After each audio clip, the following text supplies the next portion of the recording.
ಅಂತ್ಯಗೊಳಿಸುವ ಸೂಚಕವೆನ್ನುವಂತೆ ಇಂದಿಗೆ 133 ವರ್ಷಗಳ ಹಿಂದೆ ನಮ್ಮ ಬಾಬಾ ಸಾಹೇಬರ ಜನನವಾಯಿತು. ಆ ಮಹಾಚೇತನದ ಜನನದ ಜೊತೆಗೆ ಭಾರತದಲ್ಲಿ ಸ್ವತಂತ್ರ, ಸಮಾನತೆ, ಸಹೋದರತೆ, ಸಾಮಾಜಿಕ ನ್ಯಾಯಗಳಂತ ಆಶಯಗಳೂ ಕೂಡ ಸಾಕಾರವಾದವು. ಭಾರತದ ಶೋಷಿತ ಸಮುದಾಯದ ವಿಮೋಚನೆಗಾಗಿ ತನ್ನ ಜೀವಿತದ ಪ್ರತಿ ಹಂತದಲ್ಲಿಯೂ ಅತ್ಯಂತ ಪ್ರಾಮಾಣಿಕವಾಗಿ ಪ್ರಯತ್ನ ಮಾಡಿ ಅದರಲ್ಲಿ ಯಶಸ್ಸನ್ನೂ ಕಂಡ ನಮ್ಮ ಮಹಾನಾಯಕರಾದ ಡಾ.ಬಿ.ಆರ್.ಅಂಬೇಡ್ಕರ್ ಅವರ ಹುಟ್ಟಿದ ದಿನ ನಮ್ಮೆಲ್ಲರಿಗೂ ಅತ್ಯಂತ ಸಂಭ್ರಮ ಸಡಗರದ ಹಬ್ಬವೇ ಸರಿ. ಈ ಹಬ್ಬವನ್ನ ಇಂದು ನಾವು ಮಾತ್ರ ಅಲ್ಲದೆ ನಮ್ಮ ರಾಜ್ಯದಾದ್ಯಂತ, ದೇಶದಾದ್ಯಂತ ಹಾಗೂ ಜಾಗತಿಕವಾಗಿಯೂ ಕೂಡ ಬಾಬಾ ಸಾಹೇಬರ ಜನ್ಮದಿನವನ್ನ ಆಚರಿಸ್ತಾ ಇರುವಂತದ್ದು ಅವರ ಜ್ಞಾನದ ಪ್ರಖರತೆಗೆ ಇಳಿದಂತ ಸಾಕ್ಷಿಯೇ ಸರಿ. ಈ ಸಂದರ್ಭದಲ್ಲಿ ನಮ್ಮ ಕೇಂದ್ರವು ಎಂದಿನಂತೆ ಮೈಸೂರು ವಿಶ್ವವಿದ್ಯಾನಿಲಯ, ಡಾ.ಬಿ.ಆರ್.ಅಂಬೇಡ್ಕರ್ ಸಂಶೋಧನಾ ಹಾಗೂ ವಿಸ್ತರಣಾ ಕೇಂದ್ರ, ಪರಿಶಿಷ್ಟ ಜಾತಿ ಮತ್ತು ಪರಿಶಿಷ್ಟ ಪಂಗಡದ ವಿಶೇಷ ಘಟಕ ಮೈಸೂರು ವಿಶ್ವವಿದ್ಯಾನಿಲಯ ಇವರುಗಳ ಸಂಯುಕ್ತ ಆಶ್ರಯದಲ್ಲಿ ಡಾ.ಬಿ.ಆರ್.ಅಂಬೇಡ್ಕರ್ ಅವರ 133ನೇ ವರ್ಷದ ಜನ್ಮ ಜಯಂತಿಯ ಪ್ರಯುಕ್ತ ಒಳಗೊಳ್ಳುವ ಸಮಾಜದ ರೂವಾರಿಯಾಗಿ ಅಂಬೇಡ್ಕರ್ ಎನ್ನುವಂತ ವಿಶೇಷ ಉಪನ್ಯಾಸ ಕಾರ್ಯಕ್ರಮವನ್ನು ಹಾಗೂ PhD ಪದವೀಧರರಿಗೆ ಸ್ನಾತಕೋತ್ತರ ಹಾಗೂ ಸ್ನಾತಕ ಪದವಿಗಳಲ್ಲಿ ಪ್ರಥಮ ರ್ಯಾಂಕ್ಗಳನ್ನು ಪಡೆದಂತಹ ಎಲ್ಲಾ ವಿದ್ಯಾರ್ಥಿಗಳಿಗೆ ಅಭಿನಂದಿಸುವಂತಹ ಕಾರ್ಯಕ್ರಮವನ್ನು ಹಲವಾರು ವರ್ಷಗಳಿಂದ ಹಮ್ಮಿಕೊಂಡು ನಮ್ಮ ಕೇಂದ್ರವು ಬರ್ತಾ ಇದೆ. ಈ ಕಾರ್ಯಕ್ರಮಕ್ಕೆ ಆಗಮಿಸಿರುವಂತಹ ತಮ್ಮೆಲ್ಲರಿಗೂ ಮತ್ತೊಮ್ಮೆ ಸ್ವಾಗತವನ್ನ ಹಾಗೆ ಶುಭಾಶಯಗಳನ್ನ ಹೇಳ್ತಾ, ಮೊದಲನೇದಾಗಿ ಈ ಕಾರ್ಯಕ್ರಮಕ್ಕೆ ಬುದ್ಧ ವಂದನೆಯನ್ನ ಹೇಳ್ಬೇಕಂತ ಹೇಳಿ ನಮ್ಮ ಕೇಂದ್ರದ ಸಂಶೋಧನಾ ಸಹಾಯಕರಾದ ಡಾ.ಎಸ್. ಗೋಪಾಲ್ ಅವರನ್ನ ಆಹ್ವಾನಿಸ್ತಾ ಇದ್ದೀನಿ.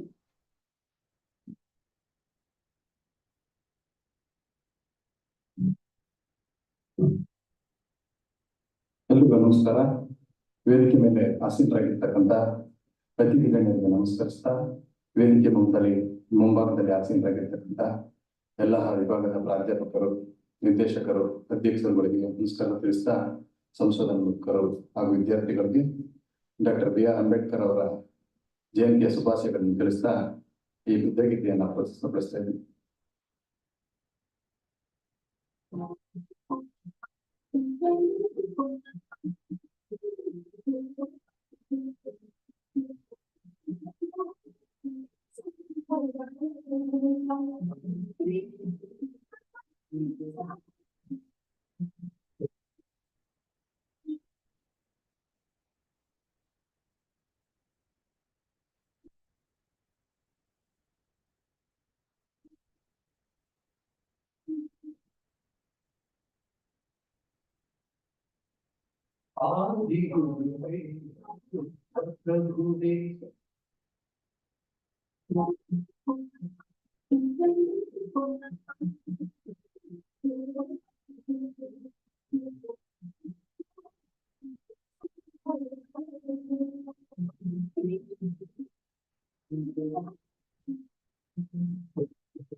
ಭೇದ ಜಾತಿ ಭೇದ ಬೇಡದು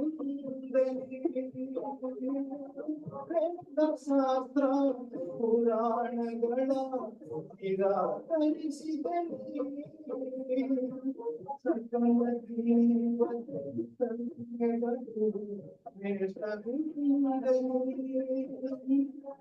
ಸಕಲ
ಸುಖ ಶಾಂತಿಗೆ ಪಂಚಶೀಲ ಪಾಲಿಸೆಂದೆನಿ ಅತಿರೇಕ ಮಾರ್ಗ ಮಧ್ಯಮ ಮಾರ್ಗ ಸುಖಕರ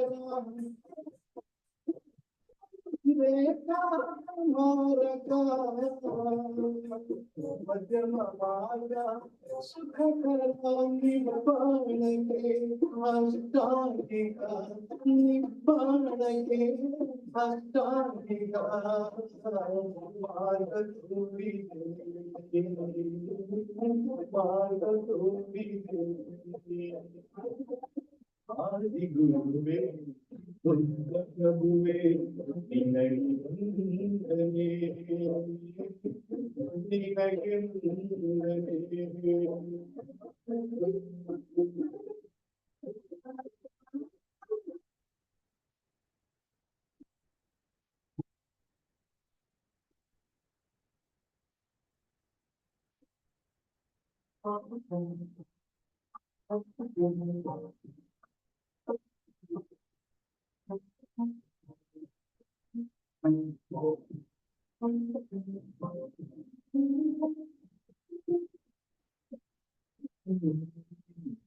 ಯಾರಿಗೊಬ್ಬನೇ ಸರ್ವೋತ್ತಮನೇ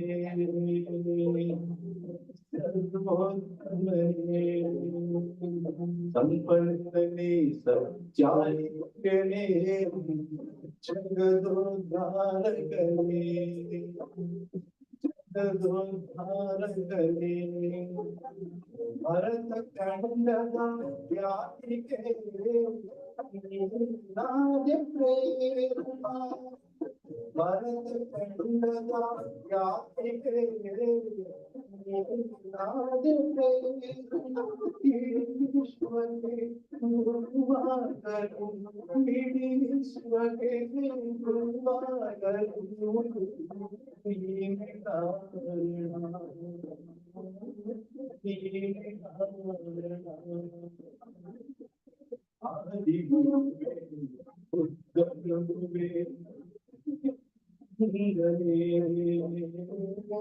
ನಿನಗೆ ವಂದನೆ ಆದಿಗುರುವೇ ಬುದ್ಧಗುರುವೇ ನಿನಗೆ ವಂದನೆ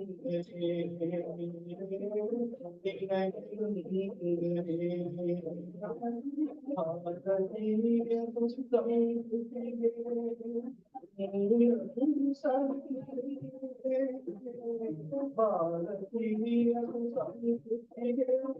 ಭಾರತೀಯ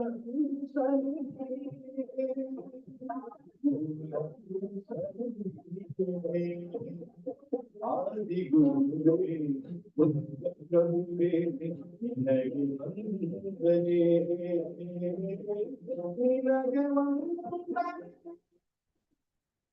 ಧನ್ಯವಾದ.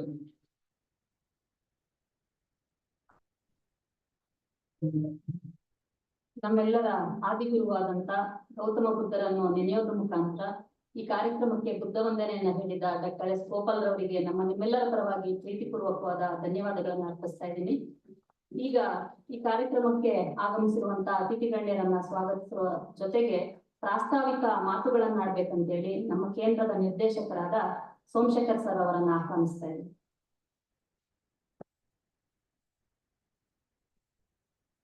ಆದ್ಮೇಲೆ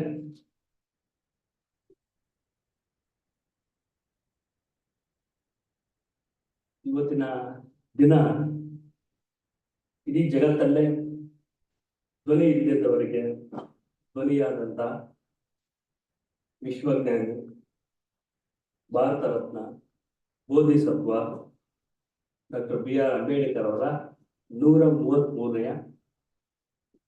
ಜಯಂತಿಯ ಶುಭಾಶಯಗಳು ತಮ್ಮೆಲ್ಲರಿಗೂ. ಪ್ರಾಸ್ತಾವಿಕವಾಗಿ ಬಾಬಾ ಸಾಹೇಬರ ಜಯಂತಿಯನ್ನ ಕುರಿತು ತುಂಬಾ ಚಿಕ್ಕದಾಗಿ ಮಾತಾಡ್ಲಿಕ್ಕೆ ನಾನು ಬಯಸ್ತೇನೆ. ನಮ್ಮ ಭಾರತ ದೇಶದ ಉನ್ನತ ಶಿಕ್ಷಣದ ವ್ಯವಸ್ಥೆಯಲ್ಲಿ ವಿಶ್ವವಿದ್ಯಾಲಯಗಳ ಪಾತ್ರದಲ್ಲಿ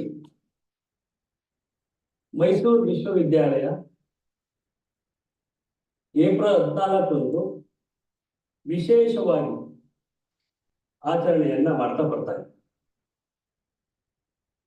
Professor Tirumal, the distinguished chief guest, I would like to bring to your kind notice that in the higher education sector, particularly with the working of the university system, Mysore University has its own legacy on April 14th by honoring the PhD degree holders and the rank degree holders. It has created a history, and for this, I honor our university for making this event as an effort to the young students, to the young graduates, in the name of Dr. B.R.Ambedkar, who is the symbol of knowledge. This we have created a pioneering way for the university system to expand its service to the stakeholders, particularly the voiceless and the marginalized society of this nation. ಅದನ್ನ ನಾವು ನಮ್ಮ ಕೇಂದ್ರದ ಮೂಲಕ ಈ ಕಾರ್ಯಕ್ರಮವನ್ನ April 14th ಮಾಡಬೇಕು ಅಂತಂದ್ರೆ ಎಲ್ಲಾ ದಿನ ಇವತ್ತು ಈ ಮೈಸೂರಿನಲ್ಲಿ ಎಲ್ಲಾ ಕಡೆ ಕಾರ್ಯಕ್ರಮ. ವಿಶ್ವವಿದ್ಯಾಲಯ ಆ ದಿನದಿಂದ ಏಪ್ರಿಲ್ 14 ಬಾಬಾ ಸಾಹೇಬ್ ಜಯಂತಿಯನ್ನ ಅರ್ಥಪೂರ್ಣವಾಗಿ ಆಚರಿಸ್ತಕ್ಕಂಥ ಒಂದು ಚೌಕಟ್ಟನ್ನ ನಿರ್ಮಾಣ ಮಾಡುವ ಮೂಲಕ ಅಂತ ಕಾರ್ಯಕ್ರಮದಲ್ಲಿ ಅಭಿನಂದನೆಯನ್ನ ಸ್ವೀಕರಿಸಲಿಕ್ಕೆ ಬಂದಿರತಕ್ಕಂತ ಅಭ್ಯರ್ಥಿಗಳನ್ನ ವಿಶೇಷವಾಗಿ ಈ ದಿನದ ಮಹತ್ವವನ್ನ ಅರಿತು ತಾವು ತಮ್ಮ ಜೀವನವನ್ನ ಕಟ್ಕೊಳ್ಬೇಕು ಎಂಬುದೇ ಈ ದಿನದ ಮಹಾ ಆಶಯ. ಅವರೆಲ್ಲರಿಗೂ ನಾನು ಅಭಿನಂದಿಸ್ತಾ ನಾವು ಈ ಕಾರ್ಯಕ್ರಮವನ್ನ ಆಯೋಜನೆಯನ್ನ ಪ್ರತಿ ವರ್ಷ ಮಾಡ್ತಾನೆ ಬಂದಾಗ ಕುಲಪತಿಗಳೇ ಈ ಕಾರ್ಯಕ್ರಮದ ಮುಂದೆ. ಆಮೇಲೆ ನಮ್ಮ ಕೇಂದ್ರದ ಒಂದು ಏನು ವಾಡಿಕೆ ಅಂತ ಹೇಳಿದ್ರೆ, ನಾನು ಅದನ್ನ ಟ್ರೆಡಿಷನ್ ಅಂತ ಹೇಳಕ್ ಇಷ್ಟಪಡ್ತೀನಿ. ಒಂದು ಪ್ರಾಕ್ಟೀಸ್ ಪದ್ಧತಿ ಏನು ಅಂತ ಹೇಳಿದ್ರೆ, ನಾವು ಕುಲಪತಿಯಿಂದ ಕಾರ್ಯಕ್ರಮ ಮಾಡಿ ನಮ್ಮ ಹಿಂದಿನ ಕುಲಪತಿಗಳು ಹೇಮಂತ್ ಕುಮಾರ್ ಅವರು 4 ವರ್ಷಕ್ಕೂ ಒಂದು ಕಾರ್ಯಕ್ರಮಕ್ಕೂ ತಪ್ಪಿಸ್ಕೊಳ್ಳದೆ ಬಂದು ಒಂದು ರೆಕಾರ್ಡ್ ಅನ್ನ ಸ್ಥಾಪನೆ ಮಾಡಿದ್ರು. ನಮ್ಮ ಕುಲಪತಿಗಳಿಗೂ ಕೂಡ ಅವರಿಗೆ ವಿನಂತಿ ಮಾಡ್ತೀವಿ, ನಮ್ಮ ಕಾರ್ಯಕ್ರಮವನ್ನ ನೀವು ಉದ್ಘಾಟಿಸಿ. ಯಾಕಂದ್ರೆ ವಿಶ್ವವಿದ್ಯಾಲಯದ ಮುಖ್ಯ ಸ್ಥಳದಲ್ಲಿ ತಾವಿರೋದ್ರಿಂದ ಮತ್ತು ಉನ್ನತ ಶಿಕ್ಷಣದಲ್ಲಿ ಬಾಬಾ ಸಾಹೇಬರ ಚಿಂತನೆಗಳನ್ನ ಪ್ರತಿ ಹಂತದಲ್ಲೂ ಸ್ನಾತಕ ಮತ್ತು ಸ್ನಾತಕೋತ್ತರ ಹಂತಗಳಲ್ಲಿ ಆ ಪಠ್ಯಕ್ರಮದಲ್ಲಿ ಬಾಬಾ ಸಾಹೇಬರ ಚಿಂತನೆಗಳನ್ನ ಅಳವಡಿಸಿಕೊಳ್ಳುವ ಒಂದು ಅವಕಾಶಗಳನ್ನ ಇಂತಹ ಕಾರ್ಯಕ್ರಮಗಳು ಸೃಷ್ಟಿ ಮಾಡ್ತಾರೆ. ನಾವು ನಮ್ಮ ಗೌರವಾನ್ವಿತ ಕುಲಪತಿ ಅವರನ್ನ ಕೇಳಿದಾಗ ತುಂಬಾ ಸಂತೋಷದಿಂದ ಒಪ್ಪಿಕೊಂಡು ಈ ಕಾರ್ಯಕ್ರಮಕ್ಕೆ ಉದ್ಘಾಟನೆ ಮಾಡಲಿಕ್ಕೆ ಬಂದಿದ್ದಾರೆ. ಅವರಿಗೆ ನಿಮ್ಮೆಲ್ಲರ ಪರವಾಗಿ ಆತ್ಮೀಯವಾಗಿ ಸ್ವಾಗತವನ್ನ ಬಯಸ್ತೇನೆ.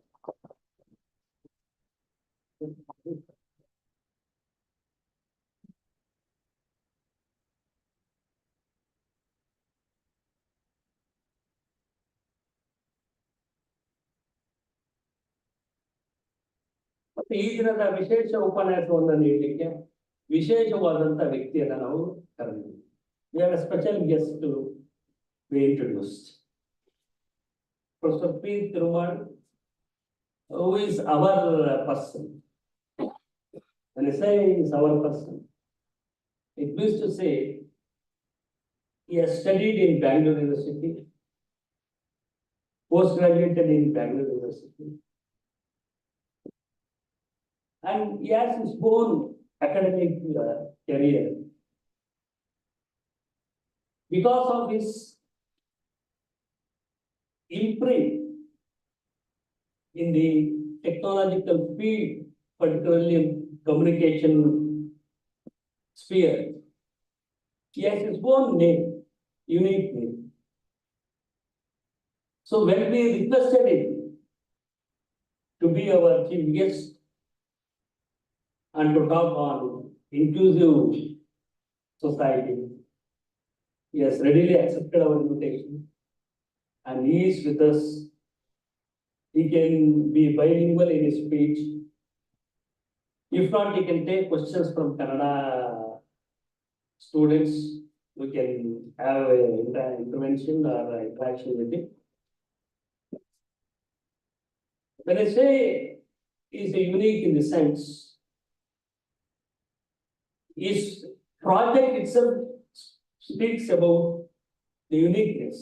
He is working on a very important project in the state of Telangana on Dalit women. When we say it's an inclusive society, it means to say that Baba Sahib was the first great leader in this nation who resigned to his ministry as a law minister to make gender equality area. So he is working on the project in the Dalit woman. So we thought that he will be the better person to give the insights of our 75 years of journey, wherein what we have achieved and what still needs to be addressed. Sir, on behalf of the university and the DR.B.R.Ambedkar Research Center and the University SCST Cell, we extend a warm invitation and warm welcome for this program.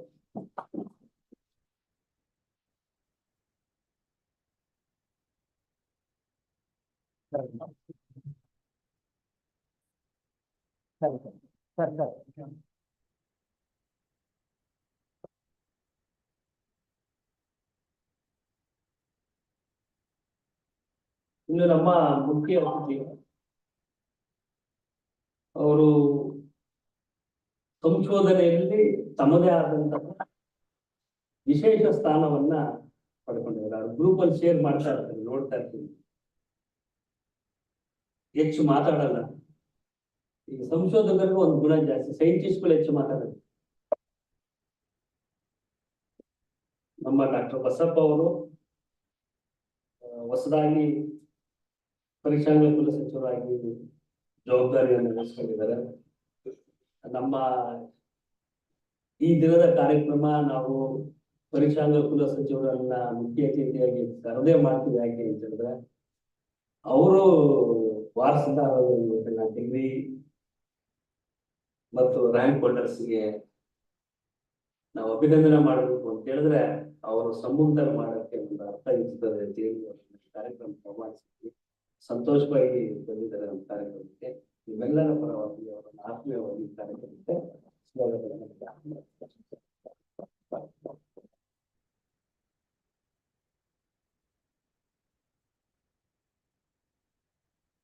ನಮ್ಮೆಲ್ಲಾ ಕಾರ್ಯಕ್ರಮದಲ್ಲೂ ನಾವು gender ಈಕ್ವಾಲಿಟಿಯನ್ನು maintain ಮಾಡಿದ್ವಿ. ಆ extra ನಮಗಿದೆ. ಈ ಕಾರ್ಯಕ್ರಮದ ಅಥವಾ ಈ ದಿನದ ವಿಶೇಷವಾದಂತದ್ದು ಈ ದಿನದ ಅಧ್ಯಕ್ಷತೆಯನ್ನ ನಮ್ಮ ಪ್ರೊಫೆಸರ್ ಇಂದಿರಾ ಅವರೇ ವಹಿಸಬೇಕು ಅಂತ. ಯಾಕಂದ್ರೆ ಇನ್ಕ್ಲೂಸಿವ್ ಸೊಸೈಟಿ ಮಾತಾಡ್ತಾ ನಾವು ಅದಕ್ಕೆ ವೇದಿಕೆಯಲ್ಲೂ ಕೂಡ ಅದಕ್ಕೆ ಅರ್ಥ ಕೊಡ್ಬೇಕಲ್ಲ ಅಂತೇಳಿ ಏನ್ ಜ್ಯೋತಿ ಮೇಡಮ್ ಹಾಗೆ ಮೇಡಮ್ಗೆ ಹೇಳಿ ಅವರು ಈ ಅಧ್ಯಕ್ಷತೆಯನ್ನು ವಹಿಸ್ಬೇಕು ಅಂತ ಹೇಳಿ ಅವ್ರನ್ನ ಕೇಳ್ಕೊಂಡಾಗ ಸಂತೋಷವಾಗಿ ಹೋಗಿ ನಮ್ಮ ಕಾರ್ಯಕ್ರಮಕ್ಕೆ ನಮ್ಮವರೇ ಅವರು ಬಂದಿದ್ದಾರೆ. ಅವರಿಗೆ ನಿಮ್ಮೆಲ್ಲರ ಪರವಾಗಿ ಆತ್ಮೀಯವಾಗಿ ಸ್ವಾಗತವನ್ನ.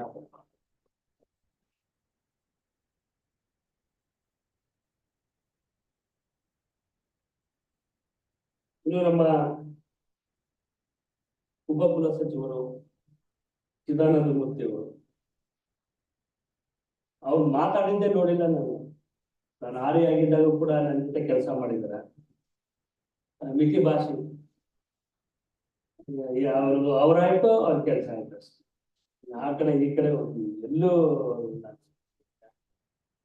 ನಾನು ನಿನ್ನೆ ಫೋನ್ ಮಾಡಿ ಏನ್ರಿ ಹಿಂದೆ ಇದ್ದ DR ಕಾರ್ಯಕ್ರಮದ ಹಿಂದೆ ಮುಂದೆ ಬಂದಿದ್ವಿ ಮೀಟಿಂಗ್ ಮಾಡಿ ಎಲ್ಲ ನೋಡ್ತೀನಿ ಎಲ್ರು ಇದ್ದೀರಾ ಅಂತ ಹೇಳಿ. ಸರ್ ಈಗ ಬರಬೇಕಾ ಸರ್? ಏನೂ ಬರೋದ್ ಬೇಡಿ ಎಲ್ಲ ಮಾಡಿದ್ವಿ. ಯಾವಾಗ್ಲೂ ರಸೂಲ್ಗೆ ಹೊಸ ಜವಾಬ್ದಾರಿ ಹೊತ್ತಿದ್ರೆ ಅದು ಜವಾಬ್ದಾರಿಯುತವಾದಂತ ಸ್ಥಾನ. ಅದಕ್ಕೆ ಸೈಲೆನ್ಸ್ ಉತ್ತರ ಇರಬಾರದು. ಸ್ವಲ್ಪ ನೀವು ರಿಫ್ಲೆಕ್ಟಿವ್ ಆಗಿದ್ದೀವಿ. ಅವರನ್ನ ಕೋರ್ತಾ ಈ ಕಾರ್ಯಕ್ರಮಕ್ಕೆ ಅವರನ್ನ ಸ್ವಾಗತಿಸ್ತೀನಿ.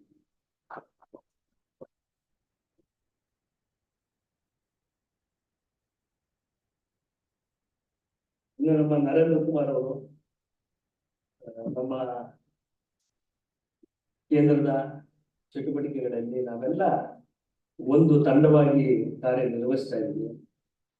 ಅವರನ್ನು ಈ ಕಾರ್ಯಕ್ರಮಕ್ಕೆ ಆತ್ಮೀಯವಾಗಿ ಸ್ವಾಗತವನ್ನ ಕೊಡ್ತಾರೆ.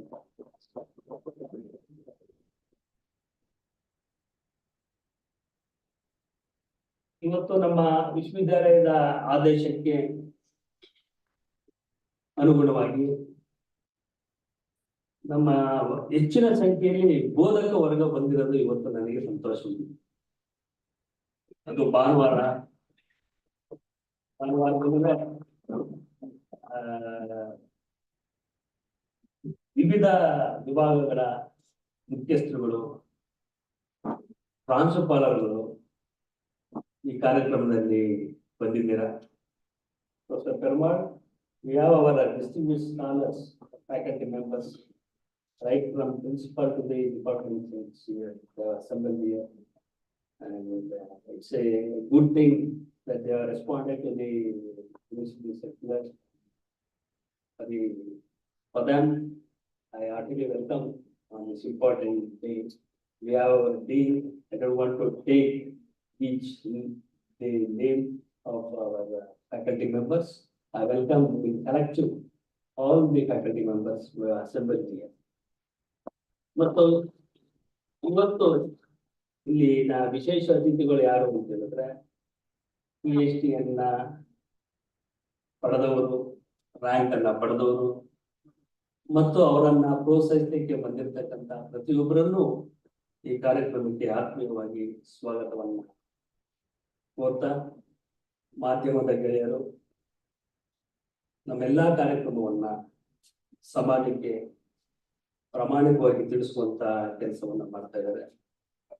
ಅವರಿಗೆ ಈ ಕಾರ್ಯಕ್ರಮಕ್ಕೆ ಸ್ವಾಗತವನ್ನ ಕೋರಿ ಮತ್ತು ಈ ಕಾರ್ಯಕ್ರಮ ಆನ್ಲೈನ್ನಲ್ಲೂ ಕೂಡ ವೀಕ್ಷಣೆಯನ್ನ ವ್ಯವಸ್ಥೆ ಮಾಡಲಾಗಿದೆ.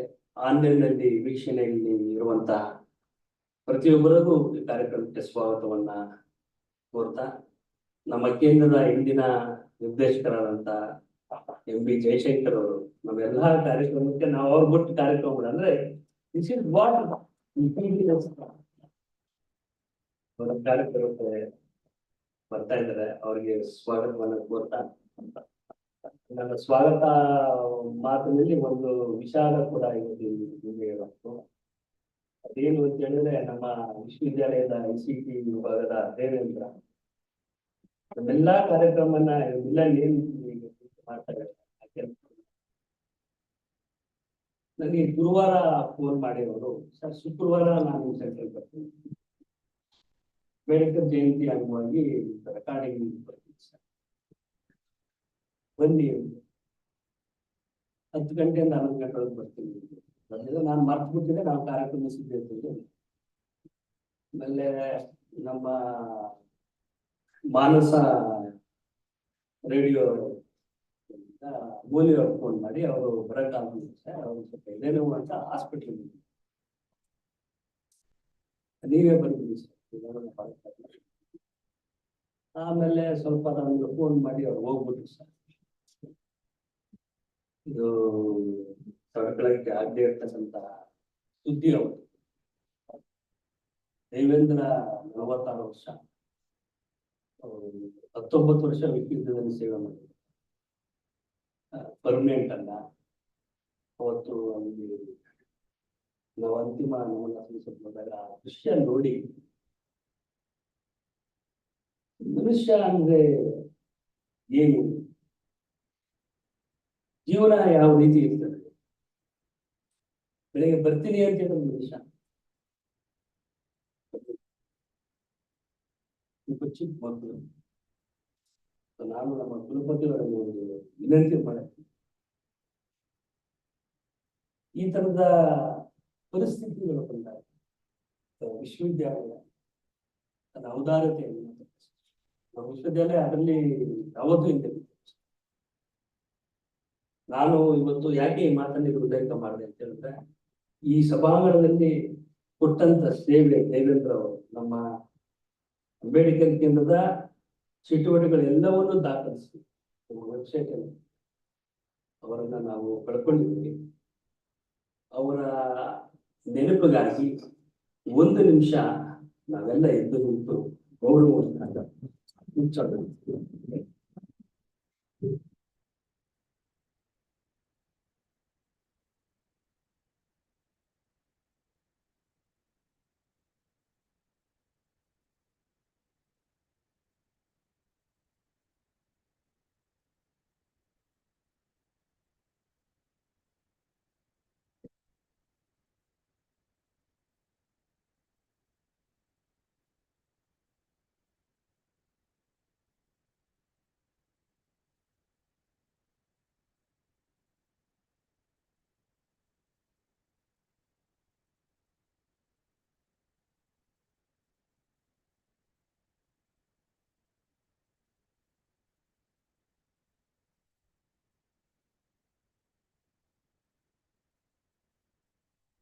ಕಾರ್ಯಕ್ರಮಕ್ಕೆ ಆಗಮಿಸಿರುವಂತ ಅತಿಥಿ ಗಣ್ಯರನ್ನ ಹಾಗೂ ನಿಮ್ಮೆಲ್ಲರನ್ನ ಸ್ವಾಗತಿಸಿದಂತ ನಮ್ಮ ಕೇಂದ್ರದ ಬೆಳವಣಿಗೆಯ ರೂವಾರಿಗಳು, ಎಲ್ಲಾ ಕಾರ್ಯಕ್ರಮಗಳ ಹಿಂದಿನ ಶಕ್ತಿ ನಮ್ಮ ನಿರ್ದೇಶಕರಾದ ಪ್ರೊಫೆಸರ್ ಜೆ ಸೋಮಶೇಖರ್ ಸರ್ ಅವರಿಗೂ ಕೂಡ ನಿಮ್ಮೆಲ್ಲರ ಪರವಾಗಿ ಪ್ರೀತಿಪೂರ್ವಕವಾದ ಸ್ವಾಗತವನ್ನ ಕೋರ್ತಾ ಇದ್ದೀನಿ.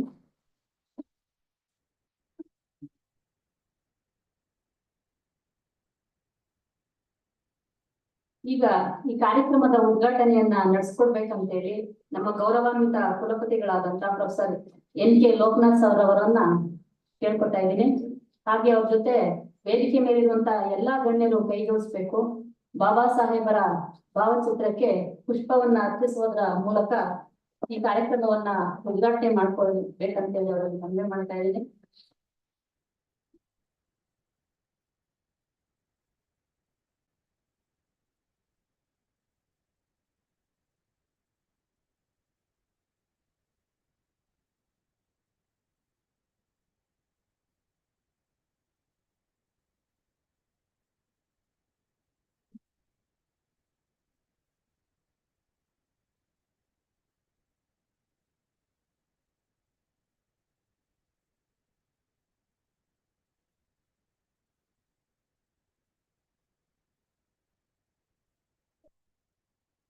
ಜೋರಾದ ಸಫಲದೊಂದಿಗೆ ಈ ಕಾರ್ಯಕ್ರಮವನ್ನು ಉದ್ಘಾಟನೆ ಮಾಡಲು ಭಾರತೀಯರೆಲ್ಲರ ಬಾಬಾ ಸಾಹೇಬರ ಜಯಂತಿಯ ಅಂಗವಾಗಿ ನಮ್ಮ ಕೇಂದ್ರದಲ್ಲಿ ಆಯೋಜಿಸಿರುವಂತಹ ಈ ಕಾರ್ಯಕ್ರಮದ ಉದ್ಘಾಟನೆ ನೆರವೇರ್ತಾ ಇದೆ.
ಉದ್ಘಾಟನೆಯನ್ನ ನೆರವೇರಿಸಿಕೊಟ್ಟಂತಹ ಎಲ್ಲ ಗೌರವಾನ್ವಿತರಿಗೂ ಕೂಡ ಭೀಮನ ಮನೆಗಳನ್ನ ಸಲ್ಲಿಸ್ತಾ ಇದ್ದೀನಿ. ಈಗ ಈ ಕಾರ್ಯಕ್ರಮದ ಉದ್ಘಾಟನಾ ಮಾತುಗಳನ್ನಾಡ್ಬೇಕಂತ ಹೇಳಿ ನಮ್ಮ ಗೌರವಾನ್ವಿತ ಕುಲಪತಿಗಳು ಪ್ರೊಫೆಸರ್ ಎನ್.ಕೆ. ಲೋಕನಾಥ್ ಸರ್ ಅವರನ್ನ ಆಹ್ವಾನಿಸ್ತಾ ಇದ್ದೀನಿ. ಸರ್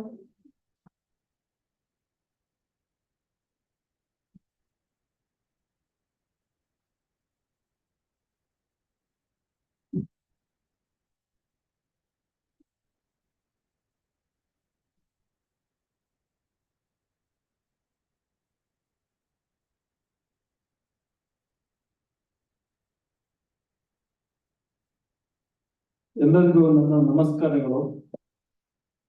ಮೈಸೂರು ವಿಶ್ವವಿದ್ಯಾನಿಲಯದ ಡಾಕ್ಟರ್.ಬಿ.ಆರ್.ಅಂಬೇಡ್ಕರ್ ಸಂಶೋಧನೆ ಹಾಗೂ ವಿಸ್ತರಣಾ ಕೇಂದ್ರ ಮತ್ತು ಪರಿಶಿಷ್ಟ ಜಾತಿ ಮತ್ತು ಪರಿಶಿಷ್ಟ ಪಂಗಡ ವಿಶೇಷ ಘಟಕ ಇವರ ಸಂಯುಕ್ತ ಆಶ್ರಯದಲ್ಲಿ ಡಾಕ್ಟರ್.ಬಿ.ಆರ್.ಅಂಬೇಡ್ಕರ್ ಅವರ 133ನೇ ವರ್ಷದ ಜಯಂತಿ ಅಂಗವಾಗಿ ಒಳಗೊಳ್ಳುವ ಸಮಾಜದ ರೂವಾರಿಯಾಗಿ ಅಂಬೇಡ್ಕರ್ ಕುರಿತು ವಿಶೇಷ ಉಪನ್ಯಾಸ ಹಾಗೂ PhD ಪದವೀಧರರು ಸ್ನಾತಕೋತ್ತರ ಸ್ನಾತಕ ಪದವಿಗಳಲ್ಲಿ ಪ್ರಥಮ ರ್ಯಾಂಕ್ ಪಡೆದವರಿಗೆ ಅಭಿನಂದನಾ ಸಮಾರಂಭ ಕಾರ್ಯಕ್ರಮದಲ್ಲಿ ಹಾಜರಾಗಿರುವ ಹೈದರಾಬಾದಿನ ಕೇಂದ್ರೀಯ ವಿಶ್ವವಿದ್ಯಾಲಯ ಪ್ರಾಧ್ಯಾಪಕರಾದ ಪ್ರೊಫೆಸರ್ P. ತಿರ್ಮಾನ್ ಅವರೇ, ನಮ್ಮ ವಿಶ್ವವಿದ್ಯಾಲಯದ ಕುಲಸಚಿವ ಪರಿಶಾಂಗ ಕುಲಸಚಿವರಾದ ಡಾಕ್ಟರ್ ಬಸಪ್ಪರವರೇ, ಮೈಸೂರು ವಿಶ್ವವಿದ್ಯಾಲಯದ ಡಾಕ್ಟರ್.ಬಿ.ಆರ್.ಅಂಬೇಡ್ಕರ್ ಪೀಠದ ಸಂದರ್ಶನ ಪ್ರಾಧ್ಯಾಪಕರಾದ ಪ್ರೊಫೆಸರ್ ಇಂದಿರಾ ಅವರೇ ಹಾಗೂ ಡಾಕ್ಟರ್.ಬಿ.ಆರ್.ಅಂಬೇಡ್ಕರ್ ಸಂಶೋಧನಾ ವಿಸ್ತರಣಾ ಕೇಂದ್ರದ ನಿರ್ದೇಶಕರಾದ ಪ್ರೊಫೆಸರ್ ಜೆ. ಸೋಮಶೇಖರ್ ಅವರೇ,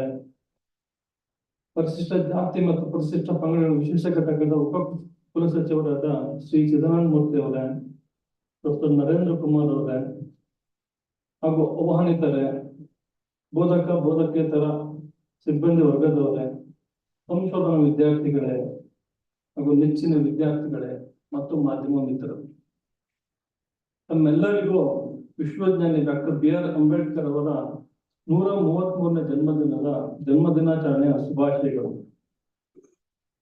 ಅಂಬೇಡ್ಕರ್ ಬಗ್ಗೆ ಮಾತಾಡೋದಕ್ಕಂದ್ರೆ ಕೆಲವಾರು ದಿನಗಳೇ ಬೇಕು ಸಮಯ. ನಮ್ ಕಡೆ ಒಂದು ಗಾದೆ ಇದೆ, ಈ ಆಡು ಮುಟ್ಟಿದ ಸೊಪ್ಪಿಲ್ಲ ಅಂತ. ನಮ್ಮ ಮಲೆನಾಡಲ್ಲಿ ತುಂಬಾ ಸೊಪ್ಪುಗಳು, ಬೇರೆ ಬೇರೆ ವಿಧವಾದ ಸೊಪ್ಪುಗಳಿವೆ. ಆ ತರದ ಒಂದು ವ್ಯಕ್ತಿತ್ವ ಅವ್ರನ್ನ ನಾನು ಕಂಡಿದ್ದೇನೆ.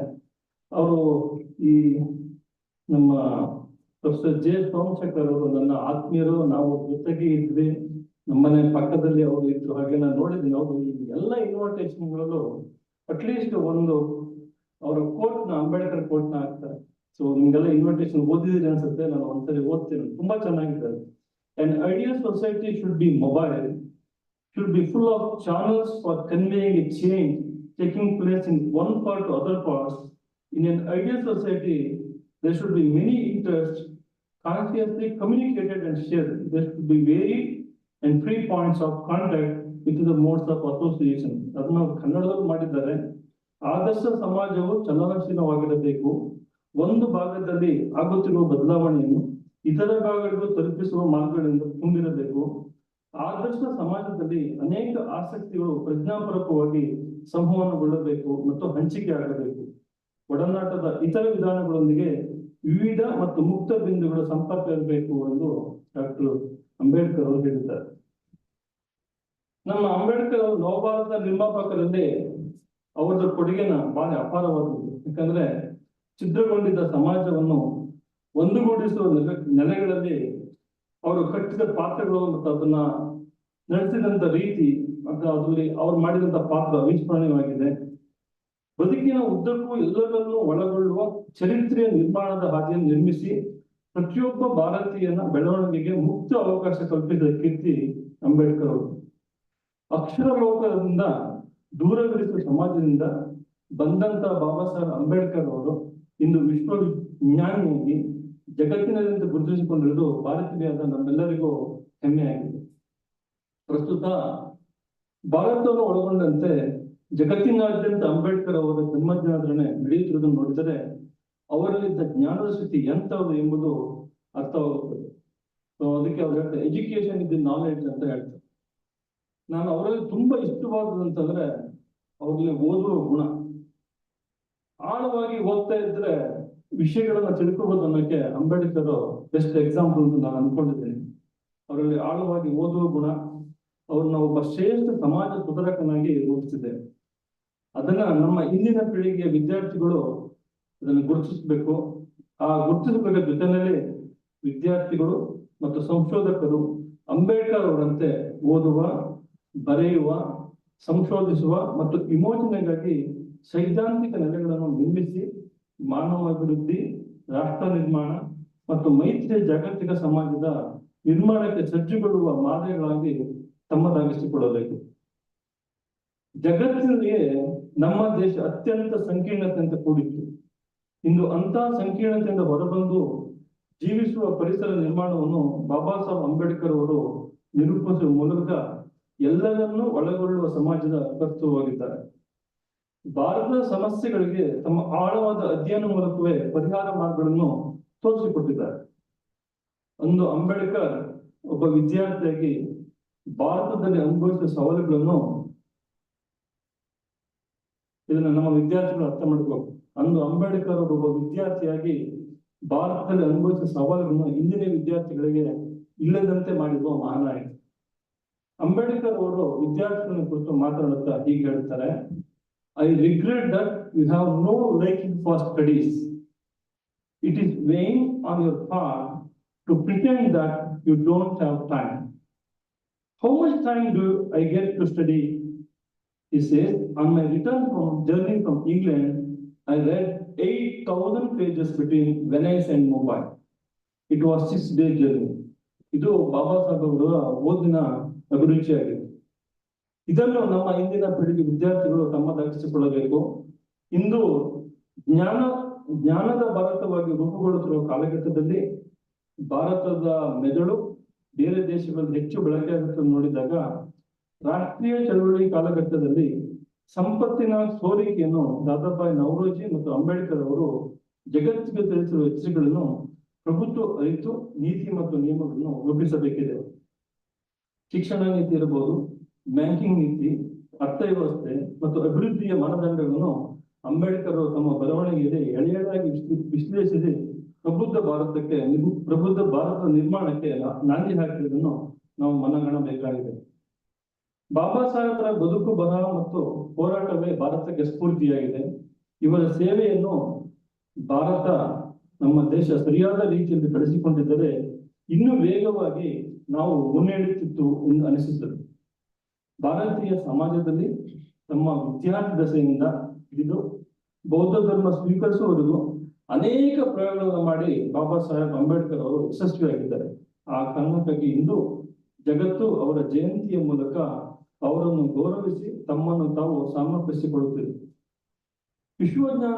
ವಿಶ್ವಜ್ಞಾನಿಯ ಜನ್ಮದಿನದಂದು PhD ಪದವೀಧರ ಜೊತೆಗೆ ಸ್ನಾತಕೋತ್ತರ ಹಾಗೂ ಸ್ನಾತಕ ಪದವಿಗಳಲ್ಲಿ ರ್ಯಾಂಕ್ ವಿಜೇತರನ್ನು ಅಭಿನಂದಿಸುವುದು ಕೂಡ ಹೆಚ್ಚು ಅರ್ಥಪೂರ್ಣವಾಗಿದೆ. ಯಾಕೆಂದ್ರೆ ಬಾಬಾ ಸಾಹೇಬರ ಸಂಶೋಧನೆಗಳು ಈ ದೇಶದ ಸಮಸ್ಯೆಗಳಿಗೆ ಪರಿಹಾರಗಳನ್ನು ಕೊಟ್ಟಿವೆ. ನಮ್ಮ ಸಂಶೋಧನೆಗಳು ನೀತಿ ನಿರೂಪಕರಿಗೆ ಸಲಹೆಗಳನ್ನು ನೀಡುವಂತಾಗಬೇಕು.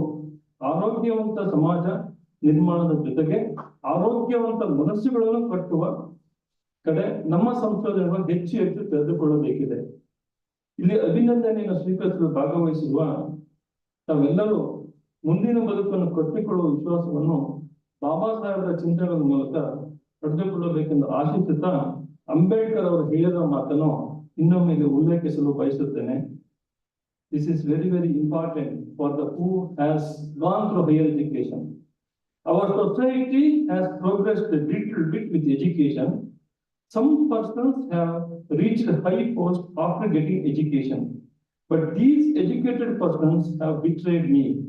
I expected that they would do social service after getting higher education.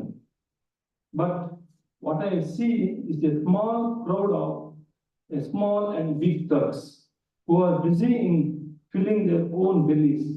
Those who are in government service have a duty to donate 1/20th part of their pay for social work. Only then the society will progress, otherwise only one family will be benefited. All hopes of society are centered on a boy who goes for getting education from a village. An educated social worker can prove to be a boon for them. This is how the Ambedkar's assumption for higher education. ಇಂದು ವಿಶೇಷ ಉಪನ್ಯಾಸದಲ್ಲೂ ಆಗಮಿಸಿರುವ ಹೈದರಾಬಾದಿನ ಕೇಂದ್ರೀಯ ವಿಶ್ವವಿದ್ಯಾಲಯ professor P Tirumala ಅವರ ವಿಶೇಷ ಉಪನ್ಯಾಸವು ನಮ್ಮೆಲ್ಲರಿಗೂ ಒಳಗೊಳ್ಳುವ ಸಮಾಜದ ವಿಸ್ತರಣೆಗಾಗಿ ಮತ್ತಷ್ಟು ವಿಶ್ವಾಸವನ್ನು ಕಟ್ಟಿಕೊಡುತ್ತದೆ ಎಂಬುದನ್ನು ನಾನು ನಂಬಿದ್ದೇನೆ. ಅವರು ಮೂಲತಃ ತಮಿಳುನಾಡು ಅಂತಾರೆ, ತಮಿಳು ಬರುತ್ತೆ, ಬೆಂಗಳೂರು ಓದಿದ್ದಾರೆ, ಕನ್ನಡ ಬರುತ್ತೆ, ಈಗ ಕೆಲಸ ಮಾಡ್ತಾ ಇದ್ದಾರೆ, ಅಲ್ಲಿ ತೆಲುಗು ಬರ್ತಾ ಇದೆ, ಜೊತೆನಲ್ಲಿ ಹಿಂದಿನೂ ಬರುತ್ತವೆ. ಸೊ ಹಾಗೆ ಅವ್ರು ಎಲ್ಲ ಬೈಲಿಂಗ್ವಲ್ ಆಗ್ಬಿಟ್ಟು ಈ ನಮ್ಮ ಅಂಬೇಡ್ಕರ್ ಬಗ್ಗೆ ಹಾಗೂ ಇವತ್ತಿನ ಒಳಗೊಳ್ಳುವ ಸಮಾಜದ ಓದಿಗೆ ಅಂಬೇಡ್ಕರ್ ಬಗ್ಗೆ ಅವರು ಹೆಚ್ಚಿನ ಉಪನ್ಯಾಸವನ್ನು ನೀಡ್ತಾ ಇದ್ದಾರೆ. ಅವರಿಗೆ ನಮ್ಮ ವಿಶ್ವವಿದ್ಯಾಲಯ ಪರವಾಗಿ ನಾನು ಅಭಿನಂದನೆಗಳನ್ನು ಹೇಳ್ತೇನೆ. ನನ್ನ ಪ್ರಕಾರ ಅಂಬೇಡ್ಕರ್ ಅಂದ್ರೆ ಕನ್ಸ್ಟ್ರಕ್ಟಿವ್ ಪರ್ಸನಾಲಿಟಿ. ಸೊ ನಾವು ಒಂದು ವ್ಯಕ್ತಿನ ನಮ್ಮ ಒಂದು ವಿಷನ್ ಅಲ್ಲಿ ನಾವು ಒಂದು ವ್ಯಕ್ತಿ ನಾವು ಇಟ್ಕೋಬೇಕು. ಆ ವ್ಯಕ್ತಿ ಹೇಗಿರ್ಬೇಕು ಅನ್ನೋದಕ್ಕೆ ಒಂದು best example Ambedkar. Today, nation needs such personalities. Every Indian should work to create inclusive society. As Ambedkar puts it by quoting Abraham Lincoln's statement, a house divided will not last long. Divided means we fall. Unity is the strength of the nation. Dr. Ambedkar exhibited the character and conviction of building a compassionate society. He treated each individual as a unit rather than a village. This postulates the inclusive society he contemplated. His idea of inclusiveness is based on Buddha's Prajna, Samatha, and Karuna, which are liberty, equality, and fraternity. He stood for constructing Indians in a truest sense. Therefore, he advocated political, economic, and social democracies which are the basic structures of inclusiveness. In the place of segregation, he pleaded for compassion. From labor class to political class, Ambedkar's thoughts are basically based on inclusiveness irrespective of gender, religion, caste, creed, place of birth, and religion. His entire life stood for the creation of inclusive society. India, to make his dream realized, all Indians should accept their responsibility to work for inclusive society. Means we should leave mean mentality. On this historical day, we all should take the thoughts of Baba Sahib into our mind to build a compassionate society. ಆಮೇಲೆ ಈ ದಿನ 14 April, ನಾನು 14 April ನಾನು ಹುಟ್ಟಿದ್ರೆ 14 official ಆಗಿ. ಆದ್ರೆ ನಮ್ ತಂದೆ correct ಆಗಿ ನಮ್ ಡೇಟ್ ಗೊತ್ತಿಲ್ಲ, ಬರ್ತ್ ಡೇಟ್. ಆದ್ರೆ ನಮ್ಮ ಗುರುಗಳಾದ ಶ್ಲೋಕ ಅಂತ ಟೀಚರ್ ಇದ್ರು, ಅವ್ರು ಕೇಳಿದ್ರೆ 18 ತಾರೀಕು ಯಾಕೆ ನಮ್ಮ ಹೆಸರು ಬರ್ತ್ಡೇ ಅಂತ ಹೇಳಿದ್ರು. ಅವತ್ತು ಅಂಬೇಡ್ಕರ್ ಜಯಂತಿ ಇರ್ತದೆ, ಅದರಿಂದ ಅವತ್ತೇ ನನಗೆ ಡೇಟ್ ಆಫ್ ಬರ್ತ್ ನನ್ನ ಅಫಿಷಿಯಲ್ ಎಲ್ಲ 14/4 ಅಂತಾನೆ ಇದೆ. ಸೊ 14th ಏಪ್ರಿಲ್ ಅಂತಾನೆ ಇದೆ. ಸೊ ಆಮೇಲೆ ನಂಗೆ ಬೆಳದ ಮೇಲೆ ಗೊತ್ತಾಗಿದೆ ಅಂಬೇಡ್ಕರ್ ಬರ್ತ್ಡೇ ದಿನ ನನ್ನ ಬರ್ತ್ಡೇ ಅಂತ. So I am very happy. ನಮ್ಮ ಗುರುಗಳನ್ನು ನೆನ್ಸ್ಬೇಕು. ಸೊ 14th ಹೇಳ್ತು ಸೋಮಶೇಖರ್ ಎಲ್ಲಾ ದಿನ VCಗಳು ಬದಲಾಗಬೇಕಂದ್ರೆ 14 ನನ್ನ ಅಫಿಷಿಯಲ್ ಬರ್ತ್ಡೇ ಇದ್ದೇ ಇರ್ತೀನಿ, ಬಂದೇ ಬರ್ತೀನಿ ಈ ಕಾರ್ಯಕ್ರಮಗಳಿಗೆ. ಸೊ ಅದರಿಂದ ನಮಗೂ ಒಂಥರ ಈ 14ನೇ ತಾರೀಕು ಸಿಗ್ನಿಫಿಕೆನ್ಸ್ ನನಗೂ ನನ್ನ ಮನಸ್ಸು ಇದೆ. ಅದರಿಂದ ಈ ದಿನ ಈ ಕಾರ್ಯಕ್ರಮ ಹಮ್ಮಿಕೊಂಡು ಅಂಬೇಡ್ಕರ್ ಇವತ್ತು ಭಾನುವಾರ ಜೊತೆನಲ್ಲಿ ನಮ್ಮ ವಿದ್ಯಾರ್ಥಿಗಳೆಲ್ಲ ಎಲೆಕ್ಷನ್ ಕ್ಯಾಂಪೇನ್ ಇದ್ದಾರೆ. ಸೊ ಅವರೆಲ್ಲ ಸ್ವಲ್ಪ ಕಡಿಮೆ ಸಂಖ್ಯೆಯಲ್ಲಿ ಇದ್ದಾರೆ. ಆದ್ರೂ ಸಹ ಇದನ್ನ ಬಂದಿದ್ರಿ ನೀವೆಲ್ಲರೂ, ನಿಮಗೆ ಭಾರಿ ಸಂತೋಷ. ಅದೇ ತರನೇ ಈ ತರದ ಉತ್ತಮ ಕಾರ್ಯಕ್ರಮಗಳಲ್ಲಿ ನಮ್ಮ ವಿದ್ಯಾರ್ಥಿಗಳು ಹೆಚ್ಚಿಗೆ ಭಾಗವಹಿಸಿ ಇದರ ಸದುಪಯೋಗ ಪಡ್ಕೊಳ್ಬೇಕು. ಯಾಕಂತಂದ್ರೆ ವ್ಯಕ್ತಿಯ ಪರಿಚಯದ ಜೊತೆಗೆ ವ್ಯಕ್ತಿ ಏನ್ ಮಾಡಿದ್ದಾರೆ ಅಂತ ಭಾರಿ important.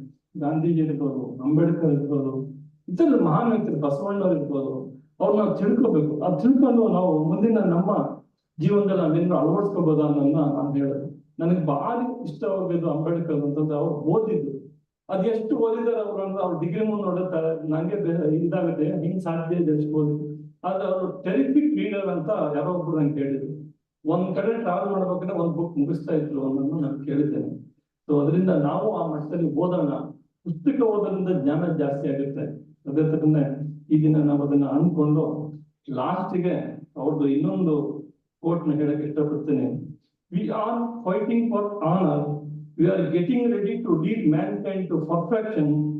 For this we are ready to do any sacrifice necessary. This is most important. We need to sacrifice many things in order to achieve, in order to honor ourselves. ಇದನ್ನು ಹೇಳ್ತಾ ಎಲ್ಲರಿಗೂ ಒಳ್ಳೆಯದಾಗಲಿ. ಎಲ್ಲರಿಗೂ ನನ್ನ ವಂದನೆಗಳು. ಜೈ ಹಿಂದ್, ಜೈ ಕರ್ನಾಟಕ.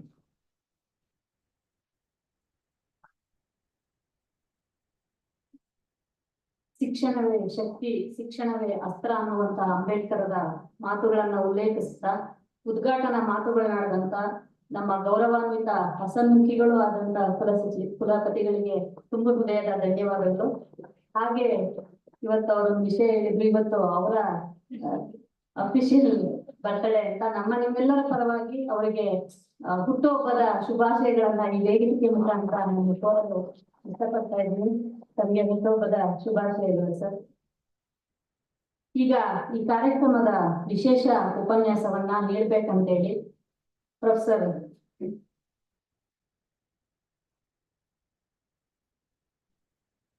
ಈಗ ಕೊಂಚ ಬದಲಾವಣೆ ಕಾರ್ಯಕ್ರಮದಲ್ಲಿ ನಮ್ಮ ಕುಲಪತಿಗಳು ಅನ್ಯ ಕಾರ್ಯನಿಮಿತ್ತ ಹೊರಡ್ತಾ ಇರೋದ್ರಿಂದ ಒಂದು 5 ಜನರಿಗೆ ಸಾಂಕೇತಿಕವಾದ ಗೌರವದ ಸಮರ್ಪಣೆ ಈಗ ನಡೀತದೆ. ದಯಮಾಡಿ ಹೆಸರುಗಳನ್ನ ಕರೆದವರು ವೇದಿಕೆಗೆ ಬಂದು ಅವರ ಗೌರವವನ್ನ ಸ್ವೀಕರಿಸ್ಬೇಕಂತ ಹೇಳಿ ಕೇಳ್ಕೊತಾ ಇದ್ದೀನಿ.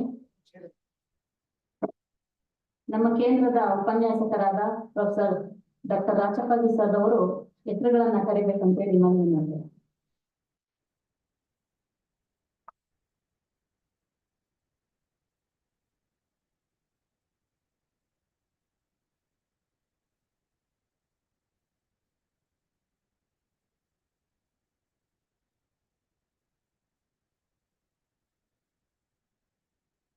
ಎಲ್ರಿಗೂ ವಿಶ್ವಜ್ಞಾನಿ DR.B.R.Ambedkar ಅವರ ಜನ್ಮದಿನದ ಶುಭಾಶಯಗಳು. ನಮ್ಮ ಮೈಸೂರು ವಿಶ್ವವಿದ್ಯಾಲಯದಿಂದ PhD ಪದವಿಯನ್ನು ಪಡೆದಿರುವ SST ಅಭ್ಯರ್ಥಿಗಳ ಸಾಂಕೇತಿಕವಾಗಿ ಕುಲಪತಿಗಳು ತೆರಳಬೇಕಾಗಿರೋದ್ರಿಂದ 5 ಜನರಿಗೆ ಮಾತ್ರ ಇವಾಗ ಸನ್ಮಾನವಿತ್ತು. ಮತ್ತೆ ನಂತರ ವಿಶೇಷ ಉಪನ್ಯಾಸ ಆದ ನಂತರ ಎಲ್ಲರಿಗೂ ಕೂಡ ಸನ್ಮಾನ ಕಾರ್ಯಕ್ರಮಗಳನ್ನ ಹಮ್ಮಿಕೊಳ್ಳಲಾಗುವುದು. ಡಾಕ್ಟರ್ ಮರಿದೇವ ಎಸ್ ಕೋಪೆ ಸರ್, ಅವ್ರ ಗೈಡು ಮಹೇಂದ್ರ ಕುಮಾರ್ ಸರ್, ಹಾಗೆ ಡಾಕ್ಟರ್ ಮಂಜುಳಾ DC ಕನ್ನಡ ಸಂಸ್ಥೆ, ಅವ್ರ ಗೈಡು ಶಶಿಕಲಾ ಮೇಡಮ್ ಅವರು,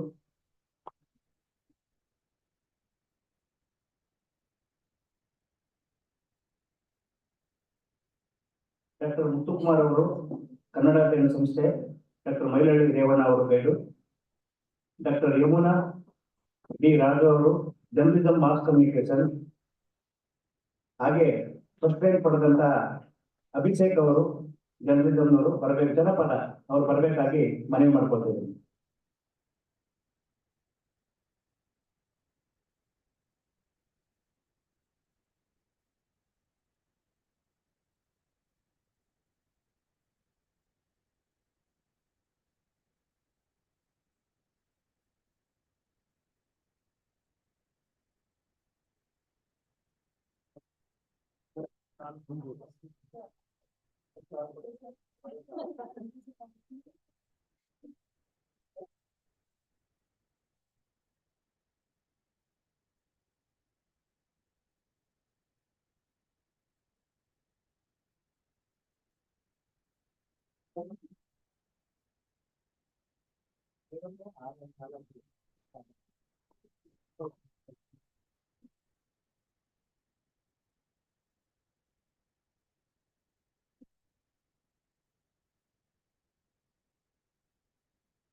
ಅಭಿನಂದಿಸಿದ ಮತ್ತು ಅಭಿನಂದನವನ್ನು ಸ್ವೀಕರಿಸಿದ ಎಲ್ಲ ಸಂಶೋಧಕರಿಗೂ ಧನ್ಯವಾದಗಳು. Thank you.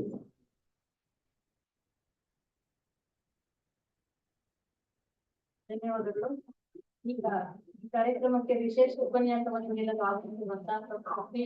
ತಿರುಮಾಳ್ಕರ್ ಅವರು, ಹೈದರಾಬಾದ್ ಕೇಂದ್ರೀಯ ವಿಶ್ವವಿದ್ಯಾಲಯ ಹೈದರಾಬಾದ್, ಇವರು ಒಳಗೊಳ್ಳುವ ಸಮುದಾಯದ ರೂಪಾಯಿಯಾಗಿ ಅಂಬೇಡ್ಕರ್ ಅನ್ನುವಂತ ವಿಷಯವನ್ನು ಕುರಿತು ವಿಶೇಷ ಉಪನ್ಯಾಸವನ್ನ ನೀಡಬೇಕಂತ ಹೇಳಿ ಅವರಲ್ಲಿ ಮನವಿ ಮಾಡ್ತಾ ಇದ್ದೇನೆ. Now I would like to request Professor P. Tirumal to give a special lecture on Ambedkar as an iconic inclusive society. Sir.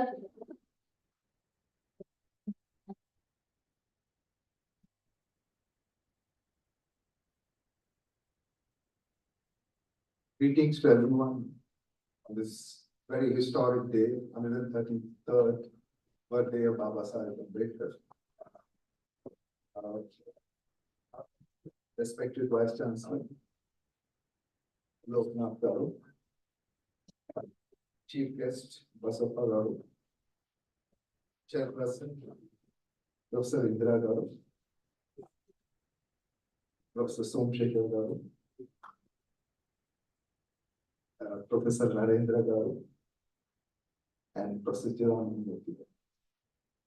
Good morning. I'm deeply honored to participate in this birth anniversary of Dr. Baba Sahib Ambedkar. I thank Professor Somshekhar, the director of this wonderful institute, Dr. B.R.Ambedkar Research and Extension Center, Manaka Gangotri, for the invitation. We are at a juncture in history all over the world where we are losing faith in democracy. Celebrating Ambedkar as a world leader, as a world historical figure, inspires hope and faith in democratic institutions and practices. Baba Sahib Ambedkar, along with Martin Luther King, Nelson Mandela,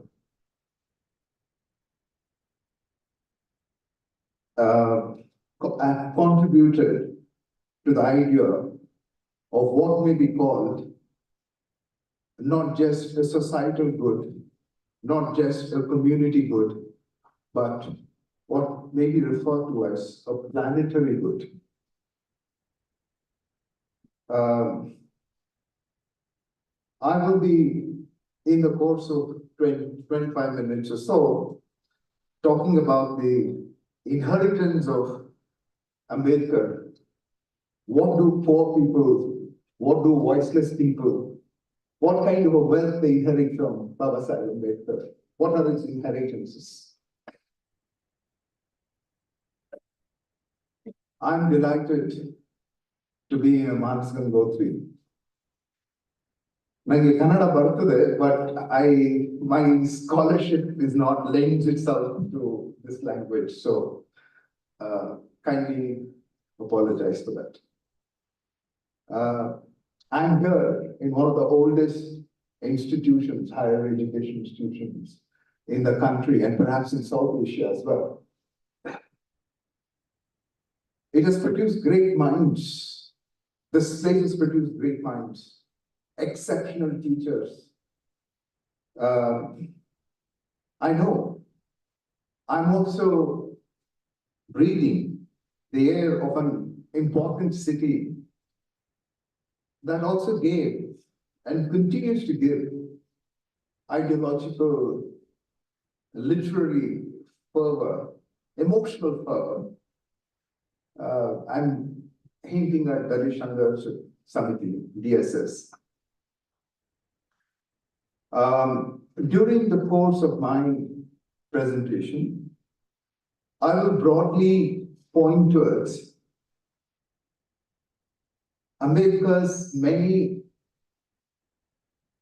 intellectual, shall we say, modifications, innovations in thinking about a just, equitable, and an inclusive society.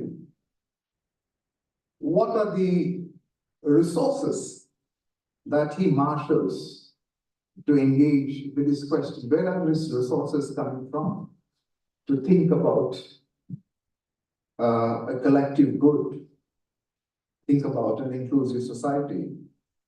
I believe he speaks with and against a liberal philosophy, a liberalism. He also thinks with and thinks against a certain socialist philosophy. He borrows from socialism, but he also criticizes socialism. And of course, he is at the vanguard of completely destroying the Brahmanic ideological world. These are the three things that he does. Secondly, I'm also looking at the kinds of debates in academia about how we should narrate Ambedkar. So, the first question was about that. The second question is, what kind of knowledge has been produced in the last 30 years about Ambedkar? How do you classify that knowledge? What does it tell about his inheritance? I think there are three kinds of articulations. The first articulation comes from Dalit Bahujans themselves, in terms of memoirs, in terms of biographies, in terms of literary work, in terms of Mysore has a very famous Siddhingaya. We have we have quite a few very important personalities from here, and so also Maharashtra, so also Tamil Nadu. We have very important literary figures. So one kind of resource in eliminating Ambedkar, in making Ambedkar a certain kind of an aspiring figure, comes from the humanistic studies, which is literary studies. The second kind of scholarship comes from more English language writing, and that is across the world, in most of the elite institutions across the world today, I think, especially people working in history, philosophy, and more of the social science disciplines. They are debating on what is the relevance of Ambedkar as a world historical figure.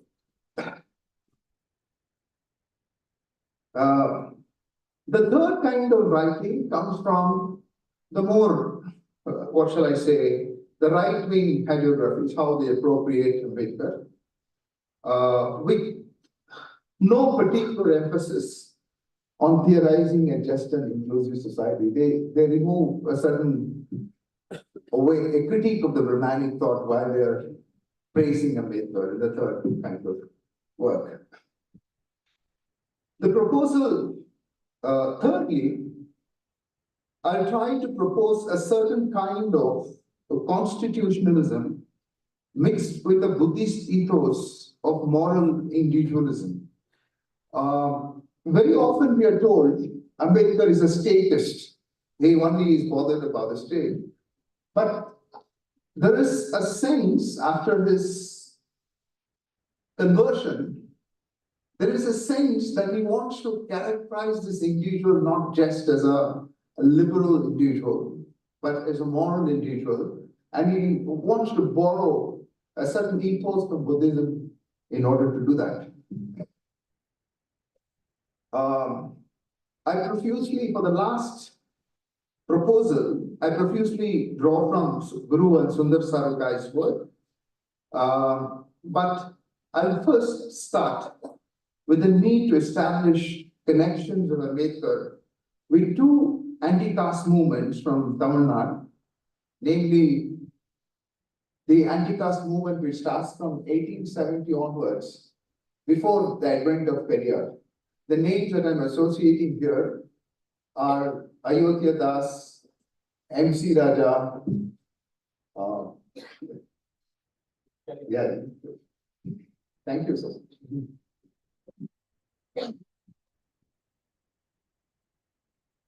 So the names I'm associating with this are Ayodhya Das, MC Raja, Rattamalai Srinivasan, Veerayan. These are people that they come before Ambedkar. And the second set of connection that I want to make is with the Dravidian movement, which is Periyar and others. As I was telling you, to draw this kind of a lineage, what I find in the contemporary writings of Ambedkar is there is less effort to connect Ambedkar to what is happening in South Indian anti-caste politics. And there is a need to connect. Ambedkar had an active, lively connection with the anti-caste politics that happened in Tamil Nadu, and that is part of what I'm trying to do here.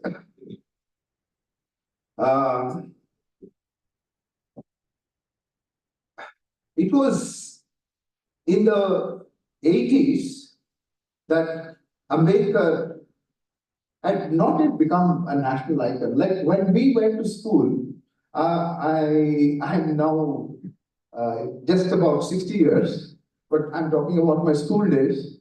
We did not study Ambedkar in our history books. When we walked on the streets, we did not see statues of Ambedkar. We did not have a popular connection with Ambedkar in that sense as children growing up right into the college. It was in the 80s, and Ambedkar had not yet become a national icon. Unlike students today, our school textbooks mostly taught about very important leaders like Gandhi and Nehru. In Bangalore, I grew up in a place called Alsur Lake. I don't know if you're familiar with Bangalore. Alsur Lake, a lot of Tamil immigrants come there, where a lot of the migrant population resided. And you know, they voted for the Republican Party of India in the 60s and 70s. I remember KGF used to regularly vote for the Republican Party of India. It used to send members to the Mysore State Legislature before it becomes Karnataka State Legislative Assembly. There were a couple of members who used to come from KGF. And interestingly, KGF has been associated with Ayodhya Das, who was the Tamil Buddhist anti-caste thinker. In fact, from 1870 onwards, Ayodhya Das, Raja, Rattamalai Srinivas, including Veerayan, actually invoked a Tamil Buddhist tradition, much before Ambedkar in some sense.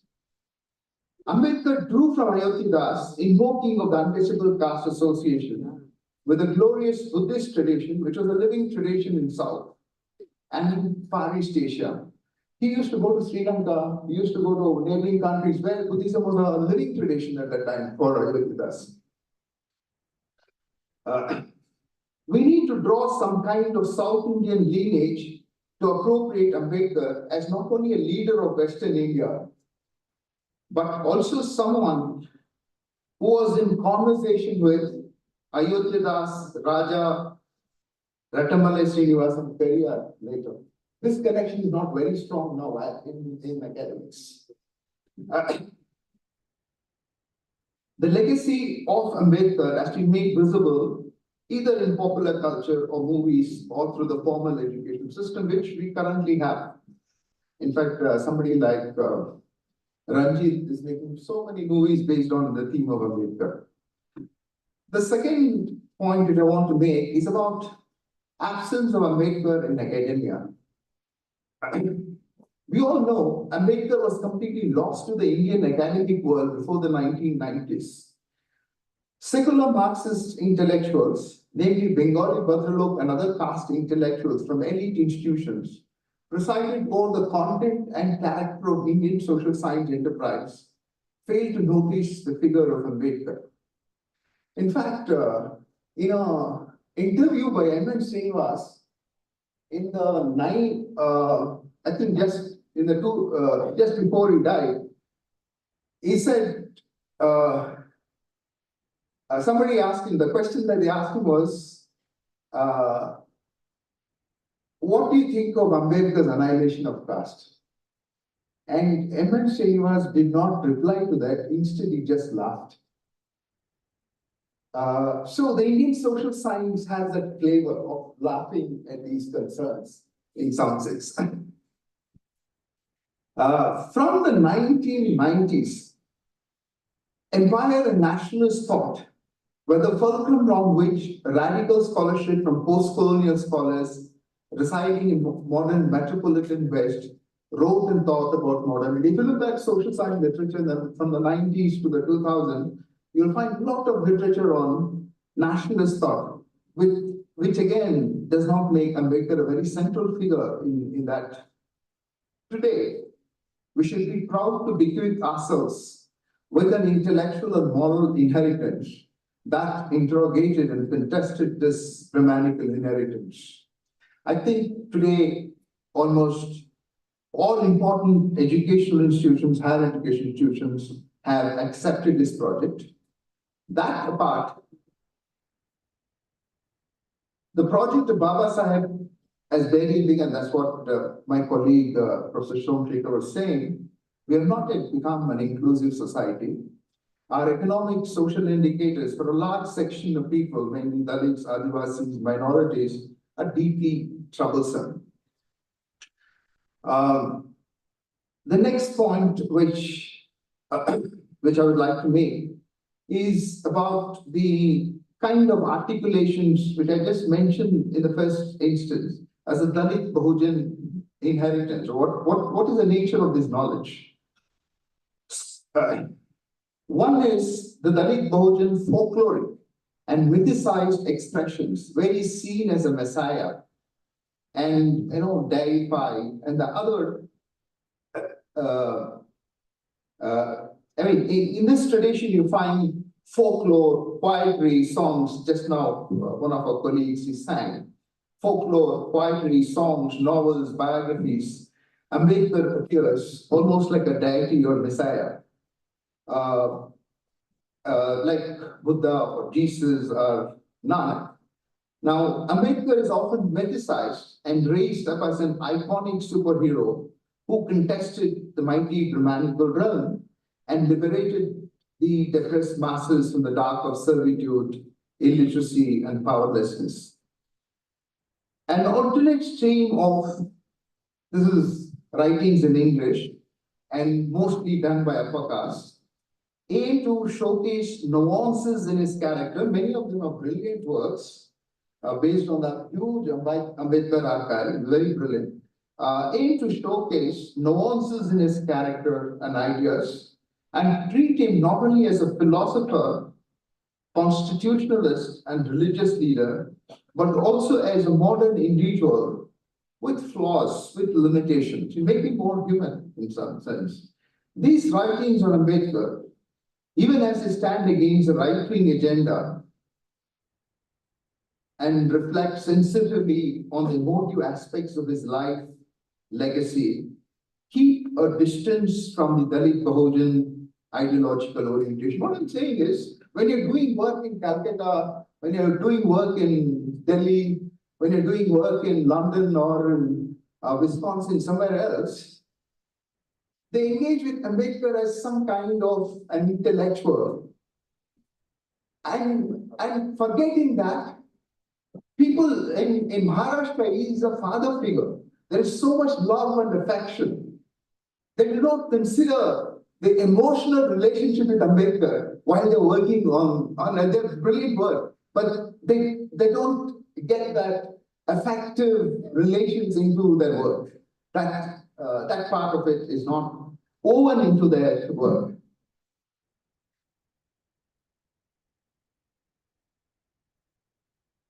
This means they fail to reflect an essential part of what Ambedkar means today and of his afterlife in the India he helped to create.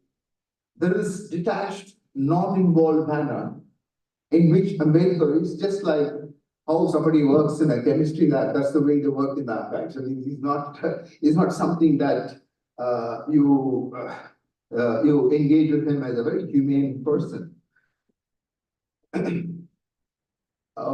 A little about liberalism, socialism, and romantical thought. While I'll not directly talk about his intellectual and political intervention towards establishing an inclusive society, I'll concentrate how scholarship in the last 2.5 decades has portrayed him and how one can make sense of this scholarship. It is at this precise moment that he is retrieved as one of the key figures who contributed to the intellectual history, people say, of India, but he's seen as an intellectual, as a modern historical figure. If you look at the Global History Journal, they're looking at him as a figure of global history, not just of Indian history. Shruti Kapila's work is about that, placing him as one of the figures in global history of the modern world. His many formulations and interpretations of India's grammatical, non-inclusive history, culture, material life, and society have attracted scholars from all over the world. In the last few years, we have at least 4 important biographies of Ambedkar. From more recent is Gopal's, not Gopal Guru's, the other Gopal's exhaustive biography, Rakesh Rathore, Sashi Tharoor's. We also have B. Geeta's and Stroud's. B. Geeta looks at him as some kind of a socialist, and Stroud works in terms of retrieving a certain, his teacher Dewey was trying to retrieve a certain kind of pragmatism in the way he understands this. Scholars like Valerie Broderick's, Christopher Jaffelot, Gail Ombet examine his life and struggles with methodological rigor, analyzing diverse historic and literary sources to present an intellectual version of Ambedkar. In more recent writings, scholars like Aishwarya Rai, Somratha Chaudhary have offered comparative linkages between Ambedkar and Western political philosophies compared to figures like Marx, Dewey, Rawls, etc. The more recent intervention has been from the Cambridge historians, namely Faisal Deji and Shruti Kapila. Both these scholars have shown how the subject matter of global history have moved from colonial imperialism to globalization, making the decolonized nation state mere aberrations. Right? The point that they're trying to make is historians were studying a move between imperialism to globalization. They're trying to say that nation was a certain imitation of the empire and they can bypass the nation. In other words, historical figures, in this case, Ambedkar, Iqbal, some of these figures who question the making of the nation are more important in trying to bring this kind of connection between colonial imperialism to globalization. In this regard, they argue the figures of Ambedkar and Iqbal are crucial world historical actors who question not only nationalist thought, but also theoretically innovated, borrowed intellectual liberalism and socialist thought. Ambedkar's problem with communism was, with that kind of a reading of, with people like M. N. Roy and others, he said that caste is a much older institution. We can't explain caste through capitalism. That was one of his moves that he was making.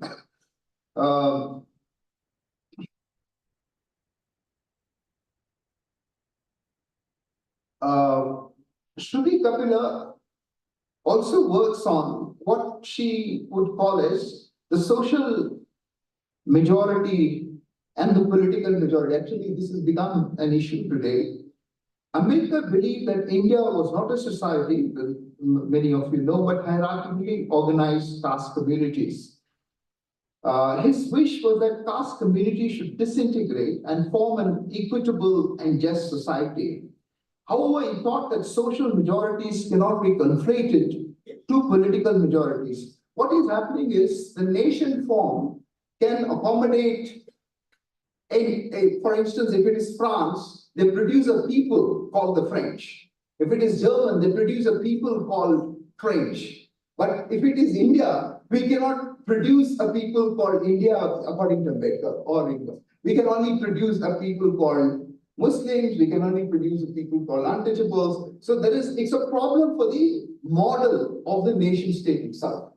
So one of the problems for political philosophers today is the nation state a very, what do you call it, can it handle this kind of societies? So it is, and Ambedkar was one of the first to talk about that problem.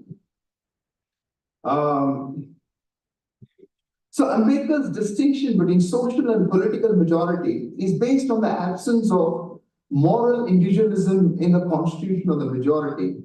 The majority, because of its collective prejudice, this allows individuals to possess political and moral agency.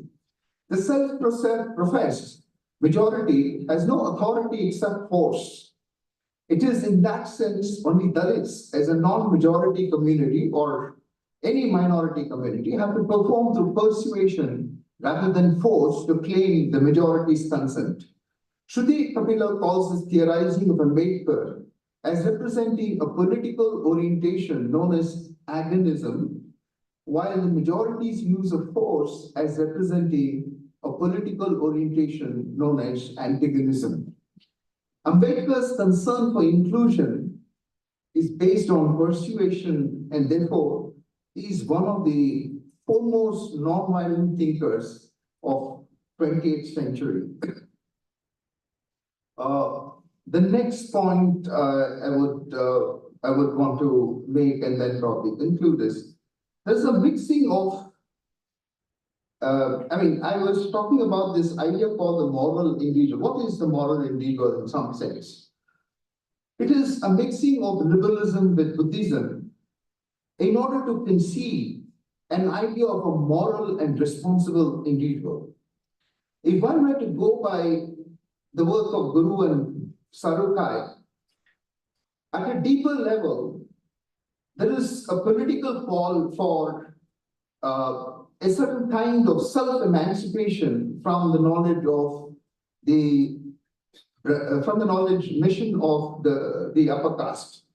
Two important meanings emerge from this legal and metaphysical project. Now, how do you get out of a Brahmanical project? How do you get out of a Brahmanical civilizational project? So they say there are two kinds of ways which you can think of, which Ambedkar had in mind too. one is the legal, another is a metaphysical project. And let us see what it is.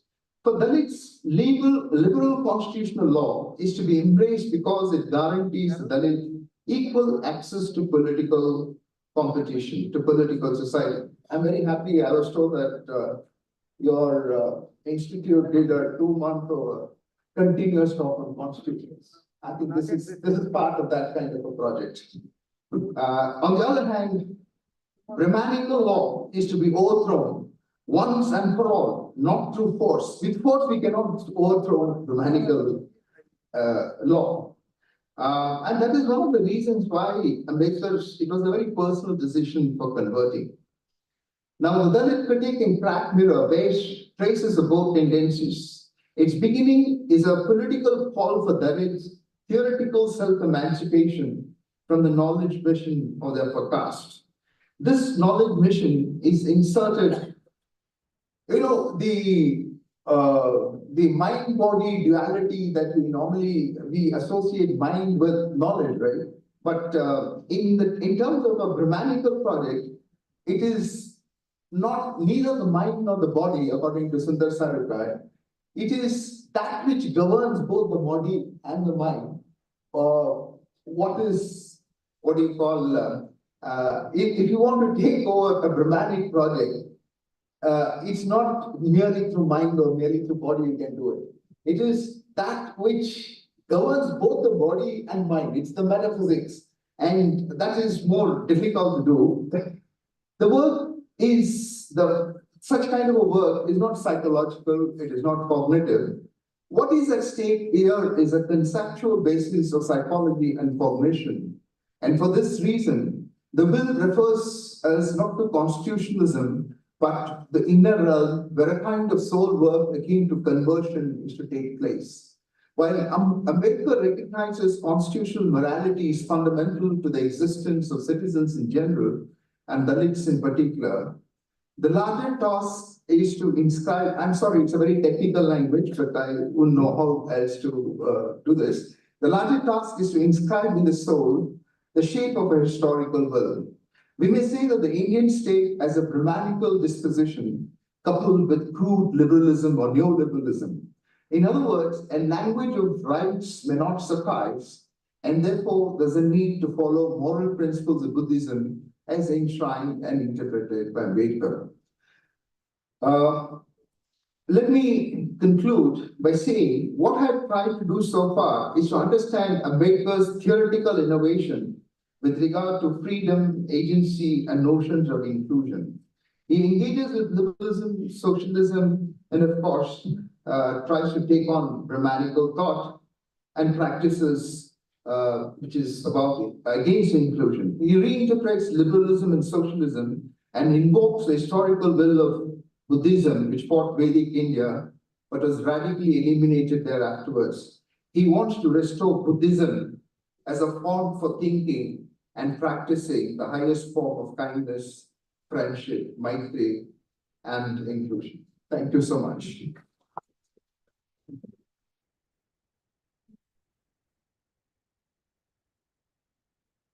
ಭಾರತದಲ್ಲಿ ಹುಟ್ಟುವವರು ಭಾರತೀಯರೆಂದು ಮಾತ್ರವೇ ಗುರುತಿಸಿಕೊಳ್ಳದೆ ಹಿಂದೂಗಳು, ಮುಸಲ್ಮಾನರು, ಕ್ರೈಸ್ತರು ಹಾಗೆ ಇತರೆ ಜಾತಿಗಳಿಂದ ತಮ್ಮನ್ನು ತಾವು ಗುರುತಿಸಿಕೊಳ್ಳುತ್ತಾರೆ ಅಂತ ಹೇಳ್ತಾ ಅಂಬೇಡ್ಕರ್ ಅವರ ಹೇಳಿಕೆಯನ್ನ ಉಲ್ಲೇಖಿಸಿ ವಿಶೇಷ ಉಪನ್ಯಾಸವನ್ನ ನೀಡಿದಂತ ಪ್ರೊಫೆಸರ್ ತಿರುಮಾಳ್ ಸರ್ ಅವರಿಗೆ ನಿಮ್ಮೆಲ್ಲರ ಪರವಾಗಿ ಪ್ರೀತಿಪೂರ್ವಕ ಧನ್ಯವಾದಗಳನ್ನು ಅರ್ಪಿಸ್ತಾ ಇದ್ದೀನಿ. ಈಗ 10 ನಿಮಿಷಗಳ ಕಾಲ ವಿಶೇಷ ಉಪನ್ಯಾಸದ ಬಗ್ಗೆ ಏನಾದರೂ ಪ್ರಶ್ನೆಗಳಿದ್ರೆ ಕೇಳ್ಬೋದು. ಇಲ್ಲಿವರೆಗೂ ನಡೆದಂತ ವಿಶೇಷ ಉಪನ್ಯಾಸದಲ್ಲಿ ಪ್ರಶ್ನೆಗಳಿದ್ರೆ ದಯಮಾಡಿ ಕೇಳ್ಬೋದು. 10 ನಿಮಿಷಗಳ ಕಾಲಾವಕಾಶವಿರುತ್ತದೆ.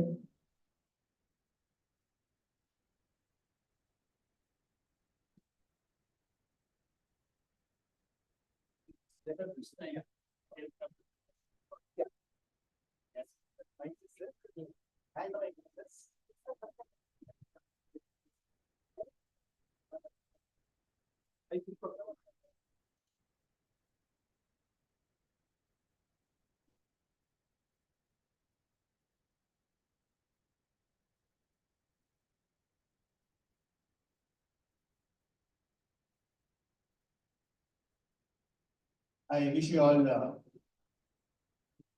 Dr. B.R.Ambedkar happy Jayanti for all of you. Nirmal sir has given a very good presentation on the vision of inclusive society according to Ambedkar.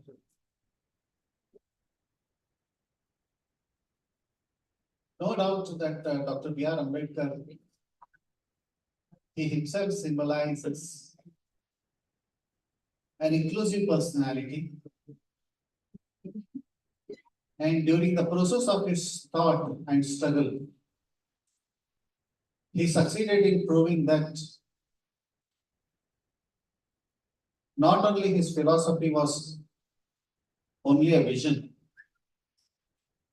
but his vision or the philosophy which he strongly advocated, it could be reduced into action, which he did by virtue of his struggle, not only by writing the articles, but also by carrying out the various movements. He enlivened the movements, in fact.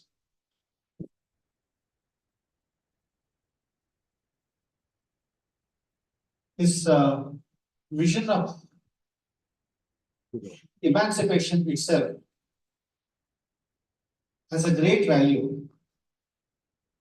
But as you have pointed out, India is a land of, or a paradise of paradoxes. And identity itself is fractured. Whenever there is a clash between the individual identity, the community identity, and the identity as a nation. What Dr. B.R.Ambedkar has suggested to overcome this identity clash, and to what extent the politics of identity that we are talking today is how far it is useful to us. Kindly enlighten us about this.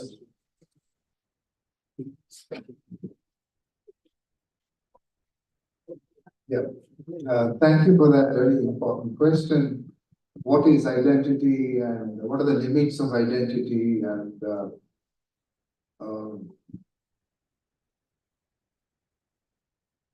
if you look at not only Ambedkar, Baba Sahib Ambedkar, but also if you look at people like the SNDP, Narayana Guru, if you look at very important reform figures as well, what they do is they're not just trying to destroy meaning, but also actually constitute meaning. Very often we think identity is about destroying meaning of somebody else, some other identity. No, it's about constituting a world. And the freedom you exercise. For instance, somebody like Narayana Guru uses Advaita. But the point is, he exercises his freedom in choosing that identity. And I think in the spirit of Ambedkar, not just destroying meaning, but constituting meaning, constituting values, constituting a world is of equal importance, and that you should have the freedom to do that. That freedom is something that is central to imagining an identity. If that freedom is not central, if that freedom comes from some kind of a coercion, if that freedom comes from some kind of a involuntariness, then identity is a problem even for Ambedkar. I think that would be my short answer, but that That I think seems to be a very important of many of the thinkers in modern India. That seems to be a rule. Yeah. Thank you for that.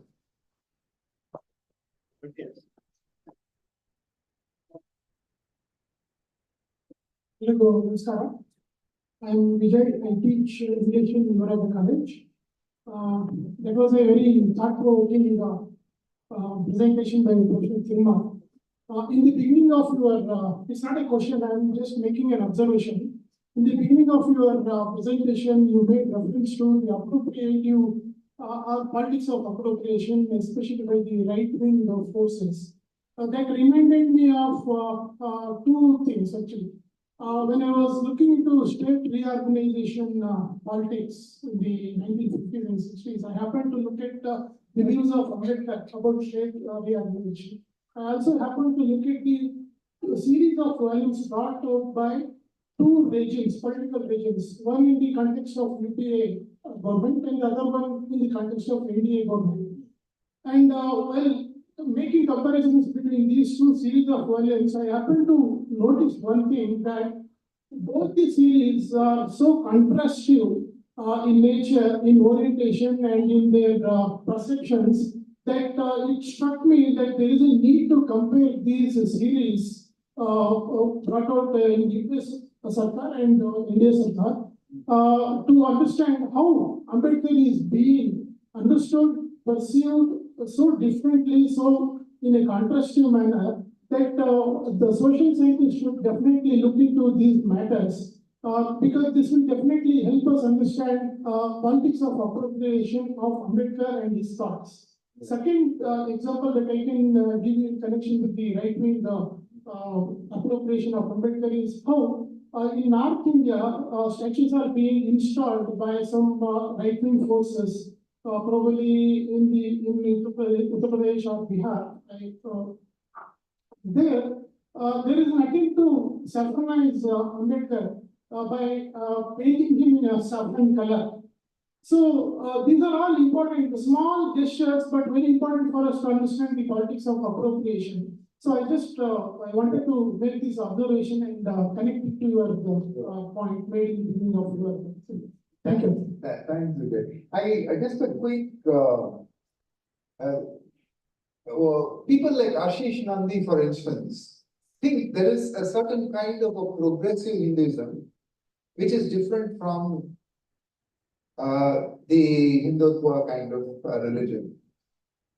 Now, I'm not able to place somebody like Sudha Mukti. Where will she be? I mean, what is this progressive Hinduism more? There seems to be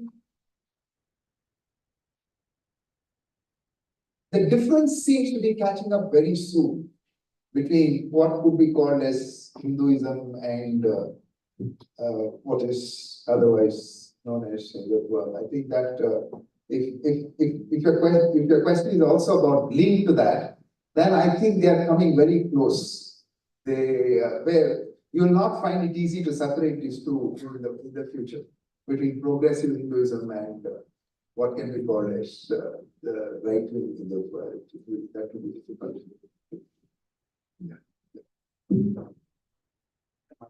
Yeah. Good morning, sir. Yeah. I would like to bring your kind attention on the relevant problem, particularly in the case of inclusive society. I come from Sanskrit background, so being a Mudaliyar, I try to find out a place for our community in the Sanskrit field. But in the last 15-20 years, I have been struggling in this background. There is a Mudaliyar marginalization by the upper caste. And being a candidate with all necessary qualification, I failed to find my opportunity in the background of social justice and inclusiveness. So my limited point is how an individual with this background can find a solution, or is it the way we need to accept the upper caste monopoly in the field of Sanskrit? Hope we find the same. Yeah, your good name, please? Suresh. Dr. Suresh. I think the Madhyas have contributed immensely to the Dravidian movement, and also in some ways criticize Sanskrit in as many ways as possible. Now, I'm quite curious on why you want to go to Sanskrit to inherit. What are you trying to inherit from Sanskrit? I'm not very sure. But it could be a difficult project, I agree with you. Good morning, all of you. Just previously, the sir has proposed some questions on identity.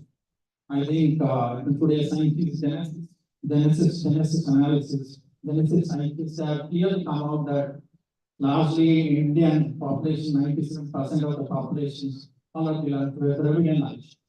Actually, in a human genome population, they carry out the genetic origins of each and every country. There they have found out that clearly the identification is very clear. Dravidians are Indians, Indians are Dravidians. But today what's happening is they want to convert this Dravidian continent, means Indian subcontinent, into European continent, want to make European continent into Dravidian continent. I don't know what's happening, but certainly Indian continent they want to convert into European continent. Dravidian continent they want to convert. That's the ideology of the RSS, probably. Probably this, they may replace the Dravidians with the Europeans. They can vote the 3% of the people who present themselves, they want to show themselves as upper caste or superior or so. They are not so. The Indians, Dravidians are superior, they are the very great. The people who are Aryans who belong to German origin or the Indo-European origin, their philosophy, their scripts, everything is Indo-European, Sanskrit, everything. They are certainly inferior to our country. They don't want to impose everything on this Dravidian. They want to make a monkey to convert into a donkey. That may not be possible, but if there may be some beliefs that they not succeed. But we Dravidians must realize that we are all united, we are one within ourselves, within the souls. We are to articulate on this thing, one beautiful phrase that says, where is actually the metaphysical thing, the solution, Brahminic ideology. Some philosophers said, there is no evil in the atom, but certainly there is an evil in the soul. Yeah. That's what I remember. Yeah. What I feel. Yeah, I think the conversion of Buddhism for Ambedkar is to not just to change the mind and body, but to change the soul. There's a work of the soul, the labor of the soul was needed for that. Thank you. That's fine. That's fine. That is not the soul matter. Matter is who are real Indians and who are not real Indians. That's the. Thank you. See this lady one. Yeah.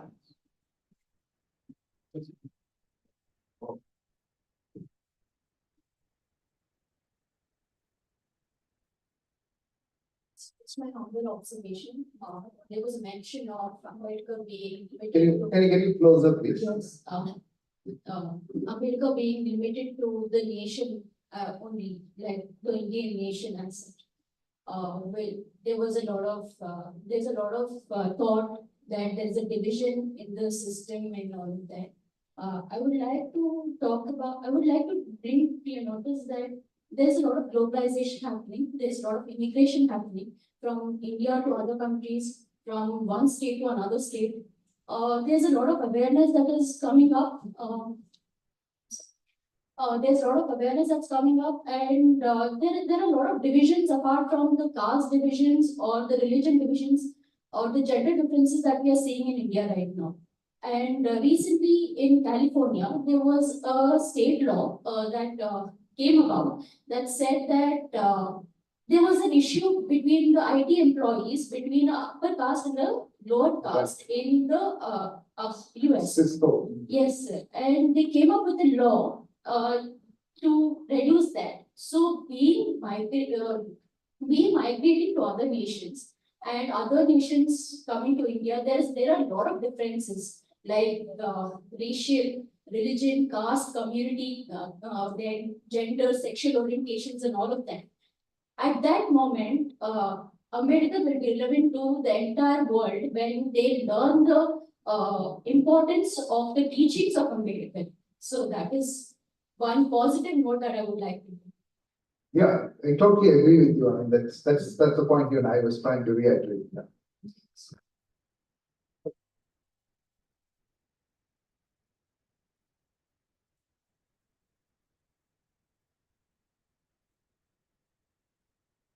ಚರ್ಚೆಯಲ್ಲಿ ಭಾಗವಹಿಸಿದಂತ ಎಲ್ಲರಿಗೂ ಧನ್ಯವಾದಗಳನ್ನ ಹೇಳ್ತಾ, ಈಗ PhD ಪದವೀಧರರು ಹಾಗೂ ಸ್ನಾತಕ ಪದವಿಗಳಲ್ಲಿ ಪ್ರಥಮ ರ್ಯಾಂಕ್ಗಳನ್ನ ಗಳಿಸಿದಂತ ವಿದ್ಯಾರ್ಥಿಗಳಿಗೆ ಗೌರವವನ್ನ ಸಮರ್ಪಿಸುವಂತಹ ಘಟ್ಟ.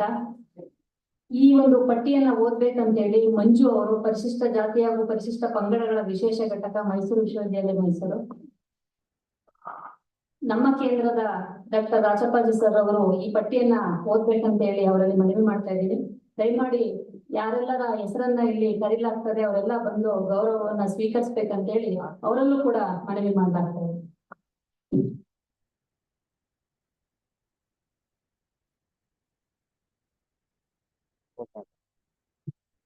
ಎಲ್ರಿಗೂ ನಮಸ್ಕಾರ. ಈಗಾಗಲೇ 2023-24 ಸಾಲಿನಲ್ಲಿ PhD ಪಡೆದಿರುವ ಪರಿಶಿಷ್ಟ ಜಾತಿ ಪರಿಶಿಷ್ಟ ಪಂಗಡದ ಅಭ್ಯರ್ಥಿಗಳು ಈಗಾಗಲೇ ಪದವಿಯನ್ನು ಪಡೆದಿದ್ದಾರೆ. ನಮ್ಮ ಕೇಂದ್ರದ ವತಿಯಿಂದ ಮತ್ತು ಪರಿಶಿಷ್ಟ ಜಾತಿ ಪರಿಶಿಷ್ಟ ಪಂಗಡ ವಿಶೇಷ ಘಟಕ ವಿಶ್ವವಿದ್ಯಾಲಯದ ವತಿಯಿಂದ ಪ್ರತಿ ವರ್ಷದಂತೆ ಈ ವರ್ಷವೂ ಕೂಡ ಅವರಿಗೆ ಅಭಿನಂದನಾ ಸಮಾರಂಭವನ್ನ ಏರ್ಪಡಿಸಲಾಗಿದೆ. ಅದರಲ್ಲಿ ಮೊದಲಿಗೆ ಡಾಕ್ಟರ್ ಚಂದ್ರಶೇಖರ್ ಕೆ, ಗಾಂಧಿ ಅಧ್ಯಯನ ವಿಭಾಗ ಮಾರ್ಗದರ್ಶಕರು ಆರ್ ಸಿದ್ದರಾಜ್ ಅವರು, ಡಾಕ್ಟರ್ ನವೀನ್ ಕುಮಾರಿ, ಇತಿಹಾಸ ವಿಭಾಗ YH ನಾಯಕವಾಡಿ ಅವರು ಮಾರ್ಗದರ್ಶಕರು, ಡಾಕ್ಟರ್ ತಾಯಮ್ಮ, ಗಾಂಧಿ ಅಧ್ಯಯನ ವಿಭಾಗ ಅವರ ಮಾರ್ಗದರ್ಶಕರು S ಶಿವಚಿತ್ತಪ್ಪ ಅವರು, ಡಾಕ್ಟರ್ ರಾಜು MN, ತತ್ವಶಾಸ್ತ್ರ ಅಧ್ಯಯನ ವಿಭಾಗ ಮಾರ್ಗದರ್ಶಕರು M Daniel, doctor Ravi D, ಜನರಾಜ್ಯ ಮತ್ತು ಪ್ರಾಕೃತಿಕ ಅಧ್ಯಯನ ಅವರ ಮಾರ್ಗದರ್ಶಕರು ಸುರೇಶ್ ಕುಮಾರ್ ಅವರು, doctor Gangadhar G, geography department ಅವರ ಮಾರ್ಗದರ್ಶಕರು ಅರುಣ್ ದಾಸ್ ಅವರು, ಡಾಕ್ಟರ್ ಲಿಂಗರಾಜು, ಜನರಾಜ್ಯ ಮತ್ತು ಪ್ರಾಕೃತ ಅಧ್ಯಯನ ಪದ್ಮಾವತಿ ಮೇಡಮ್ ಅವರು ಅವರ ಮಾರ್ಗದರ್ಶಕರಾಗಿದ್ದಾರೆ. Doctor Ravikumar D, folklore department ಅವರ ಮಾರ್ಗದರ್ಶಕರು MS ಶೇಖರ್ ಅವರು, ಡಾಕ್ಟರ್ ನವೀನ್ ಕುಮಾರ್ MP ಅವರು ಫೋಕ್ಲೋರ್ ಡಿಪಾರ್ಟ್ಮೆಂಟ್ ಅವರ ಮಾರ್ಗದರ್ಶಕರು M ನಂಜಯ್ಯ ಒಮ್ಮೂರ್ ಅವರು, ಹಾಗೆ ಡಾಕ್ಟರ್ ಶರತ್ ಜೆ, ಜುವಾಲಜಿ ಅವರ ಮಾರ್ಗದರ್ಶಕರು ಭಾಗ್ಯ ಮೇಡಮ್ ಅವರು,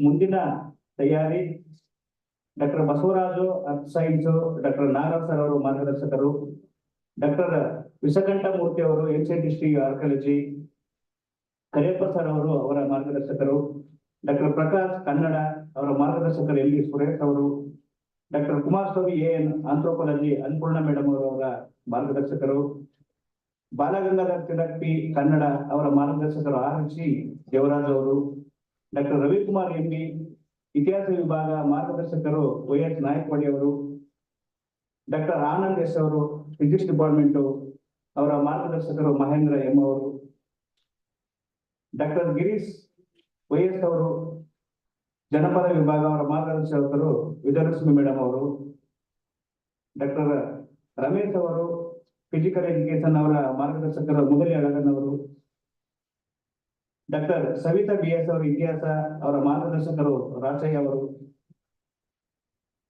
ಡಾಕ್ಟರ್ ವಿವಿನ KS ಫೋಕ್ಲರ್ ವಾಸುದೇವ ಮೂರ್ತಿ ಅವರು ಅವರ ಮಾರ್ಗದರ್ಶಕರು, ಡಾಕ್ಟರ್ ಸುನೀಲ್ ಕುಮಾರ್ ಕನ್ನಡ ಅಧ್ಯಯನ ಸಂಸ್ಥೆಯವರ ಮಾರ್ಗದರ್ಶಕರು ಡಾಕ್ಟರ್ ಎಸ್ ನರೇಂದ್ರ ಕುಮಾರ್ ಅವರು, ಡಾಕ್ಟರ್ ಹರ್ಷ ಅವರು ಡಾಕ್ಟರ್ ಇಂಗ್ಲಿಷ್ ಅವರ ಮಾರ್ಗದರ್ಶಕರು ಡಾಕ್ಟರ್ ಮಹಾದೇವ್ ಅವರು, ಡಾಕ್ಟರ್ ಐಶ್ವರ್ಯ ಆರ್ ಅವರು ರಾಜ್ಯಶಾಸ್ತ್ರ ಅಧ್ಯಯನ ವಿಭಾಗ ಅವರ ಮಾರ್ಗದರ್ಶಕರು ಕೃಷ್ಣ ಆರ್ ಒಂಬಾಳ್ ಅವರು.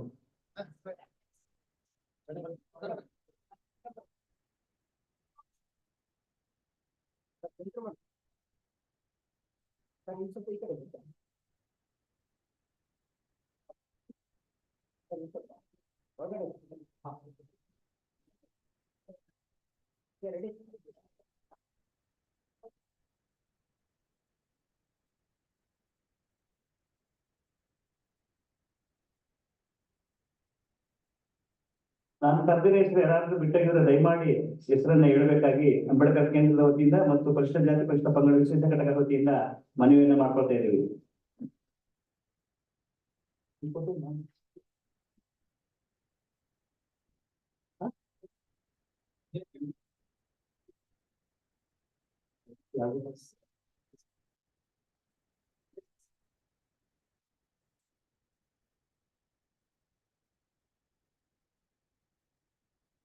ಡಾಕ್ಟರ್ ಬಸವರಾಜ್ ಅವರು ಅರ್ತ್ ಸೈನ್ಸ್, ಡಾಕ್ಟರ್ ವಿಶ್ವಕಂಠ ಮೂರ್ತಿ ಅವರು, ಪ್ರಕಾಶ್ ಅವರು, ಕುಮಾರಸ್ವಾಮಿ ಅವರು, ಬಾಲಗಂಗಾಧರ ತಿಲಕ್, ರವಿಕುಮಾರ್, ಆನಂದ್ ಅವರು, ಗಿರೀಶ್ ಅವರು, ರಮೇಶ್, ಸವಿತಾ ಅವರು, ವೀಣಾ ಅವರು, ಸುನಿಲ್ ಕುಮಾರ್,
ಹಾಗೆ ಡಾಕ್ಟರ್ ಸವಿತಾ ಅವರು, ವೀಣಾ ಅವರು, ಸುನಿಲ್ ಕುಮಾರ್ ಅವರು, ಹರ್ಷ ಅವರು, ಐಶ್ವರ್ಯ ಅವರು, doctor Lalitha geography department D madam ಅವರು ಗೈಡು, ಡಾಕ್ಟರ್ ಸುಗುಣ ಅವರು ಮ್ಯಾನೇಜ್ಮೆಂಟ್ ಸೈನ್ಸ್ ಅವರು, ಡಾಕ್ಟರ್ ಲೋಕೇಶ್ ಅವರು ಹಿಂದಿ ಡಿಪಾರ್ಟ್ಮೆಂಟ್ ವಾಸಂತಿ ಮೇಡಮ್ ಅವರ ಮಾರ್ಗದರ್ಶಕರು, ಡಾಕ್ಟರ್ ಬಸವರಾಜು ಸಿ.ಎನ್. ಮನು ರಾಜ್ಯಶಾಸ್ತ್ರ ಅಧ್ಯಯನ ಇವರು ಸನ್ಮಾನವನ್ನ ಸ್ವೀಕಾರ ಮಾಡಬೇಕಾಗಿ ಮನವಿ ಮಾಡ್ಕೊಳ್ತಾ ಇದ್ದೀನಿ.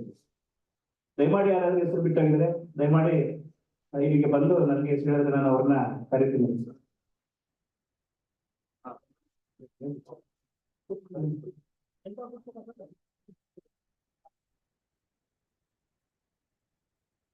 ಮುಂದಿನ ತಯಾರಿ ಪದವಿ ಮತ್ತು ಸ್ನಾತಕೋತ್ತರ ಪದವಿಯಲ್ಲಿ ರ್ಯಾಂಕ್ ಪಡೆದಂತವರು ಸಂಜೀವ್ ಕುಮಾರ್ ಇತಿಹಾಸ ವಿಭಾಗ, ಮನುಗೋಪಾಲ್ ಬುದ್ಧ ಅಧ್ಯಯನ ವಿಭಾಗ. ಬುದ್ಧ ಅಧ್ಯಯನ ನಮ್ಮ ಕೇಂದ್ರದ ಪ್ರಥಮ ವರ್ಷದ ವಿದ್ಯಾರ್ಥಿ ಮನುಗೋಪಾಲ್ ಅವರು ಕೂಡ ಪ್ರಥಮ ರ್ಯಾಂಕ್ ಅನ್ನು ಪಡ್ಕೊಂಡಿದ್ದಾರೆ. ಸಂಜೀವ್ ಕುಮಾರ್ ಅವರು ಇತಿಹಾಸ ವಿಭಾಗ, ಜಯಶೀಲ ಅವರು ಮಹಿಳಾ ಅಧ್ಯಯನ ವಿಭಾಗ,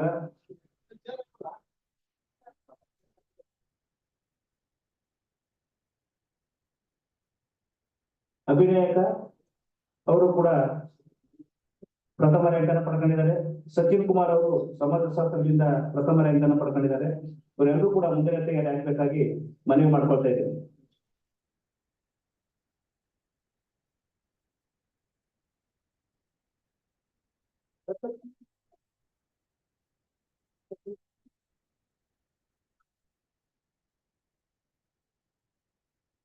ಕಾರ್ಯಕ್ರಮ ಮುಗಿದ ನಂತರ ಲಘು ಉಪಹಾರದ ವ್ಯವಸ್ಥೆಯನ್ನು ಮಾಡಲಾಗಿದೆ. ಹಾಗಾಗಿ ದಯಮಾಡಿ ಎಲ್ಲರೂ ಕೂಡ ಸ್ವೀಕಾರ ಮಾಡಿ ಹೋಗ್ಬೇಕಾಗಿ ಮನವಿ ಮಾಡ್ಕೊಳ್ತೀವಿ.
ರ್ಯಾಂಕ್ ಹೋಲ್ಡರ್ಸ್ ಆದಂತಹ ಸಂಜೀವ್ ಕುಮಾರ್, ಜಯಶೀಲ, ಅಭಿನಾಯಕ, ಸಚಿನ್ ಕುಮಾರ್ ಹಾಗೂ ಬುದ್ಧ ಜೈನರ ಮನುಗೋಪಾಲ್ ಅವರು ವೇದಿಕೆ ಹತ್ರ ಬರಬೇಕಾಗಿ ಮನವಿ ಮಾಡ್ಕೊಳ್ತಾ ಇದ್ದೀನಿ.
ದಯಮಾಡಿ ಸನ್ಮಾನ ಸ್ವೀಕಾರ ಮಾಡೋದು ಎಲ್ಲರೂ ಕೂಡ ವೇದಿಕೆ ಒಳಗಡೆ ಸಭಾಂಗಣ ಒಳಗಡೆ ನಿಂತಬೇಕಾಗಿ ಮನವಿ ಮಾಡ್ಕೊಳ್ತೀವಿ. ನೇನ್ ಕೆಲವೇ ಒಂದು 15 ನಿಮಿಷದಲ್ಲಿ ಮುಗಿಲಿದೆ.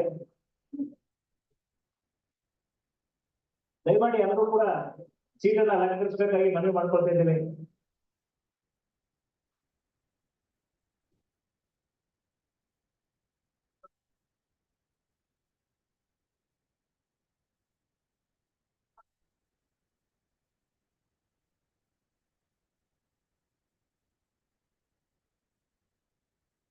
ಯಾರೆಲ್ಲ ಸನ್ಮಾನವನ್ನ ಸ್ವೀಕರಿಸಿದಿರಿ ಅವರ ಫೋಟೋಗಳು ಬೇಕು ಅಂತ ಹೇಳಿದ್ರೆ ನಂಬರ್ ನೋಟ್ ಮಾಡ್ಕೊಳ್ಳಿ. ಭಾಸ್ಕರ್ ಅಂತ ಹೇಳಿ ICD ಇಂದ ಅವ್ರಿಗೆ ಕಾಲ್ ಮಾಡಿದ್ರು ನಿಮ್ಗೆ ನಿಮ್ಮ ಫೋಟೋಗಳು ಸಿಗ್ತವೆ. 9242166124 9242166124 ಫೋಟೋ ಬೇಕಾದವರು ದಯಮಾಡಿ ಭಾಸ್ಕರ್ ಸರ್ನ ಕಾಂಟ್ಯಾಕ್ಟ್ ಮಾಡಿ ನಿಮ್ ಫೋಟೋಗಳನ್ನ ತಗೋಬಹುದು. 9242166124. ಅಭಿನಂದನೆ ಸ್ವೀಕರಿಸಿದಂತ PhD ಪದವೀಧರರು ಹಾಗೂ ಸ್ನಾತಕೋತ್ತರ ಮತ್ತು ಸ್ನಾತಕ ವಿಭಾಗದ ಎಲ್ಲ ರ್ಯಾಂಕ್ ಹೋಲ್ಡರ್ಸ್ ಕೂಡ 2 ವಿಭಾಗಗಳ ಪರವಾಗಿ ಧನ್ಯವಾದಗಳು. ಅವಕಾಶಕ್ಕಾಗಿ ಮತ್ತೊಮ್ಮೆ ಧನ್ಯವಾದಗಳು. ಜೈ ವಿವೇಕ. ಮುಖ್ಯ ಅತಿಥಿಗಳ ಮಾತು ಡಾಕ್ಟರ್ ಬಸಪ್ಪರವರು, ಕುಲ ಸಚಿವರು, ಪರೀಕ್ಷಾಂಗ, ಮೈಸೂರು ವಿಶ್ವವಿದ್ಯಾನಿಲಯ. ಸರ್ ದಯಮಾಡಿ ತಮ್ಮ ಮಾತುಗಳನ್ನ ಆಡ್ಬೇಕಂತ ಹೇಳಿ ನಾವು. ಗುಡ್ ಆಫ್ಟರ್ನೂನ್ ಎಲ್ಲರಿಗೂ. 133ನೇ ಡಾಕ್ಟರ್ B.R.Ambedkar ಬಾಬಾ ಸಾಹೇಬ್ ಅಂಬೇಡ್ಕರ್ ಅವರ ಜಯಂತಿಯ ಶುಭಾಶಯಗಳು. ಸೊ ಈ ದಿನ ಸುದಿನ. ಸೊ DR.B.R.Ambedkar ಸಂಶೋಧನಾ ಮತ್ತು ವಿಸ್ತರಣಾ ಕೇಂದ್ರ ಮತ್ತು ಪರಿಶಿಷ್ಟ ಜಾತಿ ಮತ್ತು ಪಂಗಡ ವಿದೇಶ ಘಟಕ ಈ ಒಂದು ಸಂಯುಕ್ತಾಶ್ರಯದಲ್ಲಿ ಒಂದು ವಿಶೇಷ ಉಪನ್ಯಾಸ ಹಾಗೂ ಪ್ರಶಸ್ತಿ ಪ್ರದಾನ ಸಮಾರಂಭ ಅಚ್ಚುಕಟ್ಟಾಗಿ ನೆರವೇರಿದೆ. ಸೊ ಈ ಒಂದು ಸಮಾರಂಭಕ್ಕೆ ಮುಖ್ಯ ಅತಿಥಿಗಳಾಗಿ ಉದ್ಘಾಟನೆ ಮತ್ತು ಉದ್ಘಾಟನಾ ಭಾಷಣವನ್ನ ಮಾಡಿದಂತ ಎನ್.ಕೆ. ಲೋಕನಾಥ್ ಸರ್ ಕುಲಪತಿಗಳು, ಮೈಸೂರು ವಿಶ್ವವಿದ್ಯಾನಿಲಯ, ಇವರು ತಮ್ಮ ಅನಿಸಿಕೆಗಳನ್ನ ಸ್ಪಷ್ಟವಾಗಿ ವ್ಯಕ್ತಪಡಿಸಿದರು. ಹಾಗೇನೆ Tirumal sir, so highly scholard and multilingual. So sir gave a very historical global history, not only related to many recent developments of Dr. B.R.Ambedkar, related ಒಳಗೊಳ್ಳುವ ಸಮಾಜ ಈ ವಿಷಯದ ಬಗ್ಗೆ ಪರಿಣಿತ ಭಾಷಣವನ್ನ ಮಾಡಿದ್ದಾರೆ. ಸೊ ಮುಖ್ಯವಾಗಿ ನಾನು ತುಂಬಾ ಏನು ಮಾತಾಡ್ಲಿಕ್ಕೆ ಹೋಗಲ್ಲ. So what I learn from childhood ನನಗೆ ಈಗಲೂ ನೆನಪಾಗ್ತಾ ಇದೆ. ಸೊ ನನ್ನ ಒಂದು ಹೈಸ್ಕೂಲ್ ಅಲ್ಲಿ ಡಾಕ್ಟರ್ B.R.Ambedkar ಬಗ್ಗೆ ಚರ್ಚಾ ಸ್ಪರ್ಧೆಯಲ್ಲಿ ಪ್ರಶಸ್ತಿಯನ್ನ ಪಡೆದಿದ್ದೆ. I was honored to remember such a great thing. So ಮತ್ತೆ ಈ ಒಂದು ಕಾರ್ಯಕ್ರಮ ಯಶಸ್ವಿಗೆ ಕಾರಣರಾದ ಎಲ್ಲರಿಗೂ ನನ್ನ ಒಂದು ಅಭಿನಂದನೆಗಳು ಮತ್ತು ಥ್ಯಾಂಕ್ಸ್ ಹೇಳಿ, ಇಂಥ ಒಂದು ಕಾರ್ಯಕ್ರಮಗಳು ಅಥವಾ ಒಂದು ಉಪನ್ಯಾಸಗಳು ಕಂಟಿನ್ಯೂಸ್ ಆಗಿ ನಮ್ಮ ವಿಶ್ವವಿದ್ಯಾನಿಲಯದಿಂದ ಹೊರಬರಲಿ. ಈ ಒಂದು ಕಾರ್ಯಕ್ರಮಗಳಿಗೆ ಎಲ್ಲರೂ ಪ್ರೋತ್ಸಾಹಿಸೋಣ. ಹಾಗೇನೆ ಬಾಬಾ ಸಾಹೇಬ್ ಅಂಬೇಡ್ಕರ್ ಅವರ ಏನು ಅವರು ನಡೆದ ಹಾದಿ ನಮಗೆ ಒಂದು ಒಂದು ಬೆಳಕು. ಆ ಬೆಳಕಲ್ಲಿ ನಾವು ಸೋ ಮೆನಿ ಥಿಂಗ್ಸ್ ತಿರುಮಾಳ್ ಸರ್ ಹೇಳಿದ್ರು, ಅದಕ್ಕೆ ಕ್ರಿಟಿಕ್ಸ್ ಬಂತು, ಕ್ವಶನ್ಸ್ ಬಂತು. ಬಟ್ ಆಸ್ ಅ ಹೋಲ್ ಇಂಡಿಯಾದಲ್ಲಿ ವೈವಿಧ್ಯತೆ ಇದೆ, ವಿ ಶುಡ್ ಅಕ್ಸೆಪ್ಟ್. ಸೊ ವೈವಿಧ್ಯತೆ ಇರುವಾಗ ನಾವು ಸೊ ಅದರಲ್ಲಿ ಏಕತೆಯನ್ನ ಒಂದು ಗಳಿಸಿಕೊಂಡು ಅವರು ಕಂಡ ಅಥವಾ ಅವರು ನಿಶ್ಚಿಸಿದ ಸಮಾನತೆ, ಈಕ್ವಾಲಿಟಿ, ಮತ್ತೆ ಅವರು ಕೊಟ್ಟ ಸಂವಿಧಾನ, ಈ ಒಂದು 2-3 ಇಂಪಾರ್ಟೆಂಟ್ ಅಥವಾ ಅಮೂಲ್ಯ ವಿಷಯಗಳನ್ನ ನಮ್ಮ ಮನದಲ್ಲಿ, ಜೀವನದಲ್ಲಿ ಅಳವಡಿಸಿಕೊಂಡು ಮುಂದೆ ಸಾಗೋಣ ಅಂತ ಹೇಳಿ ನನ್ನ ಮಾತನ್ನ ಮುಗಿಸ್ತೇನೆ. ಅತ್ಯಂತ ಚುಟುಕಾಗಿ ಮುಖ್ಯ ಅತಿಥಿಗಳ ಮಾತುಗಳನ್ನಾಡಿದಂತ ನಮ್ಮ ಪರೀಕ್ಷಾಂಗ ಕುಲಸಚಿವರಾದ ಡಾಕ್ಟರ್ ಬಸಪ್ಪನವರಿಗೆ ತುಂಬ ಹೃದಯದ ಧನ್ಯವಾದಗಳು ಸರ್. ಈಗ ಈ ಕಾರ್ಯಕ್ರಮದ ಅಧ್ಯಕ್ಷತೆಯನ್ನು ವಹಿಸಿರುವಂತಹ ನಮ್ಮ ಕೇಂದ್ರದ ಸಂದರ್ಶಕ ಪ್ರಾಧ್ಯಾಪಕರಾದ ಪ್ರೊಫೆಸರ್ ಆರ್ ಇಂದಿರಾ ಮೇಡಮ್ ಅವರು ಅಧ್ಯಕ್ಷೀಯ ನುಡಿಗಳನ್ನು ಆಡಬೇಕಂತೇಳಿ ಅವರಲ್ಲಿ ಮನವಿ ಮಾಡ್ತಾ ಇದ್ದೀನಿ.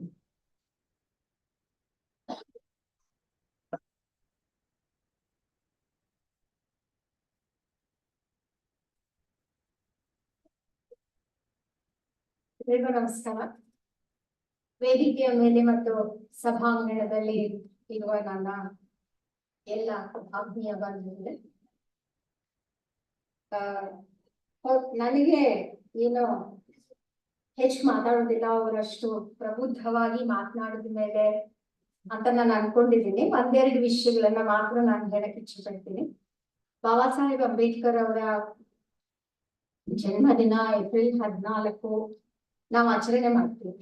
ಆದ್ರೆ ನನ್ನ ಒಂದು ಅನುಭವ ಮತ್ತೆ ನಾನು ಕಲಿತ ಪಾಠ ಏನಂದ್ರೆ, ಒಂದು ದಿನದ ಆಚರಣೆ ಅಷ್ಟೇ ಅಲ್ಲ, ದಿನನಿತ್ಯ ಅವ್ರ ಬದುಕು, ಬರಹ, ಅವ್ರ ಆಲೋಚನೆಗಳು, ಮತ್ತೆ ಸೋಮಶೇಖರ್ ಅವರು ಒಂದು ಪದ ಬಳಸಿದ್ರು, ಪ್ರಾಕ್ಟೀಸಸ್ ಅಂತ. ಇದು ನಮ್ಮ ಬದುಕನ್ನ ಆವರಿಸ್ಕೋಬೇಕು. ಯಾಕೆಂದ್ರೆ ಸಂವಿಧಾನ ಇಲ್ಲದೆ ನಾವು ಏನನ್ನೂ ಆಲೋಚನೆ ಮಾಡಕ್ಕೂ ಸಾಧ್ಯ ಇಲ್ಲ, ಮತ್ತು ನಾವು ಅನ್ಯಾಯನ ಪ್ರಶ್ನೆ ಮಾಡೋದಕ್ಕೆ, ನಮ್ಮನ್ನ ನಾವು ಪ್ರಶ್ನೆ ಮಾಡ್ಕೊಳ್ಳೋದಕ್ಕೆ, ಮತ್ತೆ ಇತರರನ್ನ ಪ್ರಶ್ನೆ ಮಾಡೋದಕ್ಕೆ ಸಾಮಾಜಿಕ ಅನ್ಯಾಯದಲ್ಲಿ ತೊಡಗಿದಾಗ ಸಾಧ್ಯ ಇಲ್ಲ ಅನ್ನುವಂಥದ್ದು ನನ್ನ ಭಾವನೆ. ಮತ್ತೆ ಇವತ್ತಿನ ಟಾಪಿಕ್ ಇನ್ಕ್ಲೂಷನ್ ಬಗ್ಗೆ ಯಾಕೆ ತುಂಬಾ ಇತ್ತೀಚೆಗೆ ನನ್ನನ್ನ ಬಾಧಿಸ್ತಾ ಇದೆ. ಯಾಕಂದ್ರೆ ನಾವು ಎಲ್ಲಾ ಸಬ್ಜೆಕ್ಟ್ಸ್ ನಲ್ಲೂ ಅವರ್ ಕಾನ್ಸೆಪ್ಟ್ ನ ತುಂಬಾ ಬಳಸ್ತಾ ಇದ್ದೀವಿ. ಆದ್ರೆ ಎಲ್ಲೋ ಒಂದ್ ಕಡೆ ನೋಡಿದಾಗ ಈ ಸಮಾಜದ ಡಿವಿಷನ್ಸ್ ತುಂಬಾ ಜಾಸ್ತಿ ಆಗ್ತಾ ಇದೆ. ಆಮೇಲೆ ಪ್ರೋಗ್ರೆಸಿವ್ ಅನ್ನೋ ಒಂದು ಪದ ತಾವು ಬಳಸಿದ್ರೆ, ನನಗೆ ಬಹಳ ಹಿಂದೆನೆ ಈ ಕ್ಯಾಂಪಸ್ ನಲ್ಲಿ ಒಂದು ಅರಿವು ಏನಾಯ್ತು ಅಂದ್ರೆ, ನಾನು ಯಾವ ಹೆಸರು ಹೇಳಲ್ಲ, ಯಾವ ಸಂದರ್ಭ ಹೇಳಲ್ಲ, ಏನು ಹೇಳಲ್ಲ, ಬಿಕಾಸ್ ಅದು ಸಭಾ ಮರ್ಯಾದೆ ಅಲ್ಲ. ಆದ್ರೆ ಎಲ್ಲೋ ಒಂದ್ ಕಡೆ ನಾನೇ ಒಂದು ಪದ ಅವಾಗ ನನ್ ಯೋಚನೆ ಮಾಡಿ ನಾನು ಅನ್ಕೊಂಡೆ, ನಾನೇನ ಅದನ್ನ ಸೃಷ್ಟಿ ಮಾಡಿದೆ ಅಂತ ಹೇಳ್ತಿಲ್ಲ, ಇದು ಸೆಲೆಕ್ಟಿವ್ ಪ್ರೋಗ್ರೆಸಿವ್ ಆಗಿ ನಾವು ನಡ್ಕೋತಿದೀವ ಅಂತ ನನಗ ಅನ್ನಿಸ್ತು. ಬೇಕಾದಾಗ ಒಂಥರ, ಇನ್ನೊಂದ್ಸತಿ ಇನ್ನೊಂಥರ ನನಗ ಕೆಲವರ ನಡವಳಿಕೆ ಮತ್ತು ಅವರ ಮಾತುಗಳು, ಅವರು ಸಾರ್ವಜನಿಕ ಜೀವನದಲ್ಲಿ ತಮ್ಮನ್ನ ನಡ್ಸ್ಕೊಳ್ಳೋ ರೀತಿ, ಇತರರನ್ನ ನಡ್ಸ್ಕೊಳ್ಳೋ ರೀತಿ, ಅವ್ರ ವೈಯಕ್ತಿಕ ಜೀವನದಲ್ಲಿ ಅವ್ರು ನಡ್ಕೊಳ್ಳೋ ರೀತಿ ನೋಡಿದ್ರೆ ಇವ್ರು ನಿಜವಾಗ್ಲೂ ಪ್ರಗತಿಪರರ, ನಿಜವಾಗ್ಲೂ ಇನ್ಕ್ಲೂಸಿವ್ ಅನ್ನೋ ದೊಡ್ಡ ಪ್ರಶ್ನೆ ನನ್ನನ್ನ ಅವಾಗ ಕಾಡ್ತಾ ಇತ್ತು. ಇವತ್ತಿಗೂ ಆ ಜನ ಇದ್ದಾರೆ ಅನೇಕರಿಗೆ, ನನ್ನನ್ನು ಕಾಡ್ತಾ ಇದೆ. ಆದ್ರೆ ನನಗೆ ಒಂದು ಭಯ ಏನಾಗ್ತಾ ಇದೆ ಅಂದ್ರೆ, ಅವರು ವಿದ್ಯಾವಂತರ ಬಗ್ಗೆ ಅಂಬೇಡ್ಕರ್ ಅವರು ಮಾತನಾಡಿದ್ದನ್ನ ಕುಲಪತಿಗಳು ತಮ್ಮ ಭಾಷಣದಲ್ಲಿ ಪ್ರಸ್ತಾಪ ಮಾಡಿದ್ರು. ನಾವು ಏನೇನು ಹೇಳಿ ಅಡ್ವಾಂಟೇಜ್ ಶಿಕ್ಷಣದ ಅಡ್ವಾಂಟೇಜ್ ನ ಪಡ್ಕೊಂಡಿರೋರು, ಮತ್ತೆ ನಮ್ಗೆ ನಾನ್ ಏನನ್ನ ಸ್ವಲ್ಪ ಮಟ್ಟಿಗಾದ್ರು, ನಾನು 5% ಇರ್ಬೋದು, 10%, ನಾನು ಕ್ವಾಂಟಿಫೈ ಮಾಡಕ್ ಸಾಧ್ಯ ಇಲ್ಲ. ಅದು ಈ ಸಮಾಜದ ಜೊತೆ ನಾನು ಹಂಚ್ಕೊಳ್ತೀನಿ. ಭಿನ್ನವಾಗಿ ಬದುಕಿ ಆಲೋಚನೆ ಮಾಡಿ ಇತರರನ್ನ, ನಮ್ಮ ಸ್ಟೂಡೆಂಟ್ಸ್ ಆಗಿರ್ಬಹುದು, ಗೆಳೆಯರ ಬಳಗ ಆಗಿರ್ಬೋದು, ಫ್ಯಾಮಿಲಿನೇ ಆಗಿರ್ಬಹುದು, ಅಥವಾ ಸಹೋದ್ಯೋಗಿಗಳಾಗಿರ್ಬೋದು, ಒಟ್ಟಲ್ಲಿ ನಮ್ಮ ವೃತ್ತಿ ಮತ್ತು ವೈಯಕ್ತಿಕ ಬದುಕಿನಲ್ಲಿ ಎಷ್ಟರ ಮಟ್ಟಿಗೆ ನಾವು ಬದಲಾವಣೆಯನ್ನ ತರೋದಕ್ಕೆ ಟ್ರೈ ಮಾಡ್ತೀವಿ, ಅಥವಾ ತಪ್ಪನ್ನ ತಪ್ಪು ಅಂತ ಹೇಳುವ ಧೈರ್ಯ ವಹಿಸ್ತೀವಿ, ಇದು ನಿಜವಾಗಿ ಶಿಕ್ಷಣಕ್ಕೆ ಬೆಲೆ ಕೊಡುವಂತಹದ್ದು. ಅಂಡ್ ನನ್ಗೆ ಅಂಬೇಡ್ಕರ್ ಅವರಿಗಿಂತ ನಮ್ಗೆ ಬೇರೆ ಯಾವ ಮಾದರಿನೂ ಅದಕ್ಕೆ ಬೇಕಾಗಿಲ್ಲ. ಕ್ವೆಶ್ಚನ್ ಮಾಡುವ ಧೈರ್ಯ ಅನ್ನುವಂಥದ್ದು ಎಲ್ಲೋ ಒಂದ್ ಕಡೆ ಹೊರಟೋಗ್ತಾ ಇದೆ ಬಹಳ ಜನರಿಗೆ ಇವತ್ತು. ಮತ್ತೆ ನಾವು ವಿದ್ಯಾವಂತರು ಅನ್ನೋ ಪದದ ಬಳಕೆ ತುಂಬಾ ಇದೆ ಇವತ್ತು, ಚಾಲ್ತಿಯಲ್ಲಿರೋ ಪದ ಅದು. ಅದನ್ನ ನಾವು ಯಾವ ತರ ಸಾಮಾಜಿಕ ನ್ಯಾಯ ತರೋದಕ್ಕೆ ಉಪಯೋಗಿಸ್ಕೊಳ್ತಾ ಇದ್ದೇವೆ ಅನ್ನೋ ಪ್ರಶ್ನೆಯನ್ನ ನಾವು ಹಾಕೊಳ್ಳೋದು ಬಹಳ ಮುಖ್ಯ ಅಂತ ನನಗೆ ಅನ್ಸುತ್ತೆ. ಈ ದಿನ ನಾವು ಅದ್ರ ಬಗ್ಗೆ ತುಂಬಾ ಗಂಭೀರವಾದ ಚಿಂತನೆ ಮಾಡ್ಬೇಕು. ನಾನು ಈಗಾಗ್ಲೇ ಇದೇ ವೇದಿಕೆಯಿಂದ ಹೇಳ್ತೀನಿ, ಮತ್ತೆ ತಿರ್ಗಾ ಹೇಳ್ತೇನೆ, ಅಂಬೇಡ್ಕರ್ ಅವರಿಗೆ ಬೇರೆ ಯಾರು ಸಾಟಿ ಇಲ್ಲ, ಅವ್ರಿಗೆ ಅವರೇ ಸಾಟಿ ಅಷ್ಟೇ. ನಾನು ಸಮಾಜಶಾಸ್ತ್ರದ ವಿದ್ಯಾರ್ಥಿನಿ. ಸುಮಾರು ಇವತ್ತು ನಾವು ಕಾಸ್ಟ್ ಬಗ್ಗೆ ಏನ್ ಮಾತಾಡ್ತಾ ಇದ್ದೀವಿ, 100 ವರ್ಷಕ್ಕೂ ಹಿಂದೆ ಅವರು ಅದನ್ನ ಕೊಲಂಬಿಯಾ ಯೂನಿವರ್ಸಿಟಿಯಲ್ಲಿ ಹೇಳಿದ್ದಾರೆ, ಮಾತಾಡಿದ್ದಾರೆ. ಸೊ ನನಗೇನೋ ನೀವು ಎಜುಕೇಶನ್ ತಗೊಳ್ಳಿ, ಶಿಕ್ಷಣ ತಗೊಳ್ಳಿ, ನಾನು ಎಕನಾಮಿಕ್ಸ್ ನಲ್ಲಿ ನಾನು ಎಕ್ಸ್ಪರ್ಟ್ ಖಂಡಿತ ಅಲ್ಲ, ಆದ್ರೆ ಸ್ವಲ್ಪ ತಿಳಿದಿರೋ ಮಟ್ಟಿಗೆ ನೋಡಿದ್ರೆ ಅವ್ರು ಯಾವ ವಿಷಯದ ಬಗ್ಗೆ ಮಾತಾಡಿಲ್ಲ. ಅದನ್ನ ನಮಗೆ ಮಾದರಿ ಆಗ್ಬೇಕು ಅಂತ ನನಗೆ ಅನ್ಸುತ್ತೆ. ಸೊ ಇನ್ಕ್ಲೂಷನ್ ಅನ್ನೋದು ಇವತ್ತು ಬಹಳ ಮುಖ್ಯ ಆಗಿದೆ.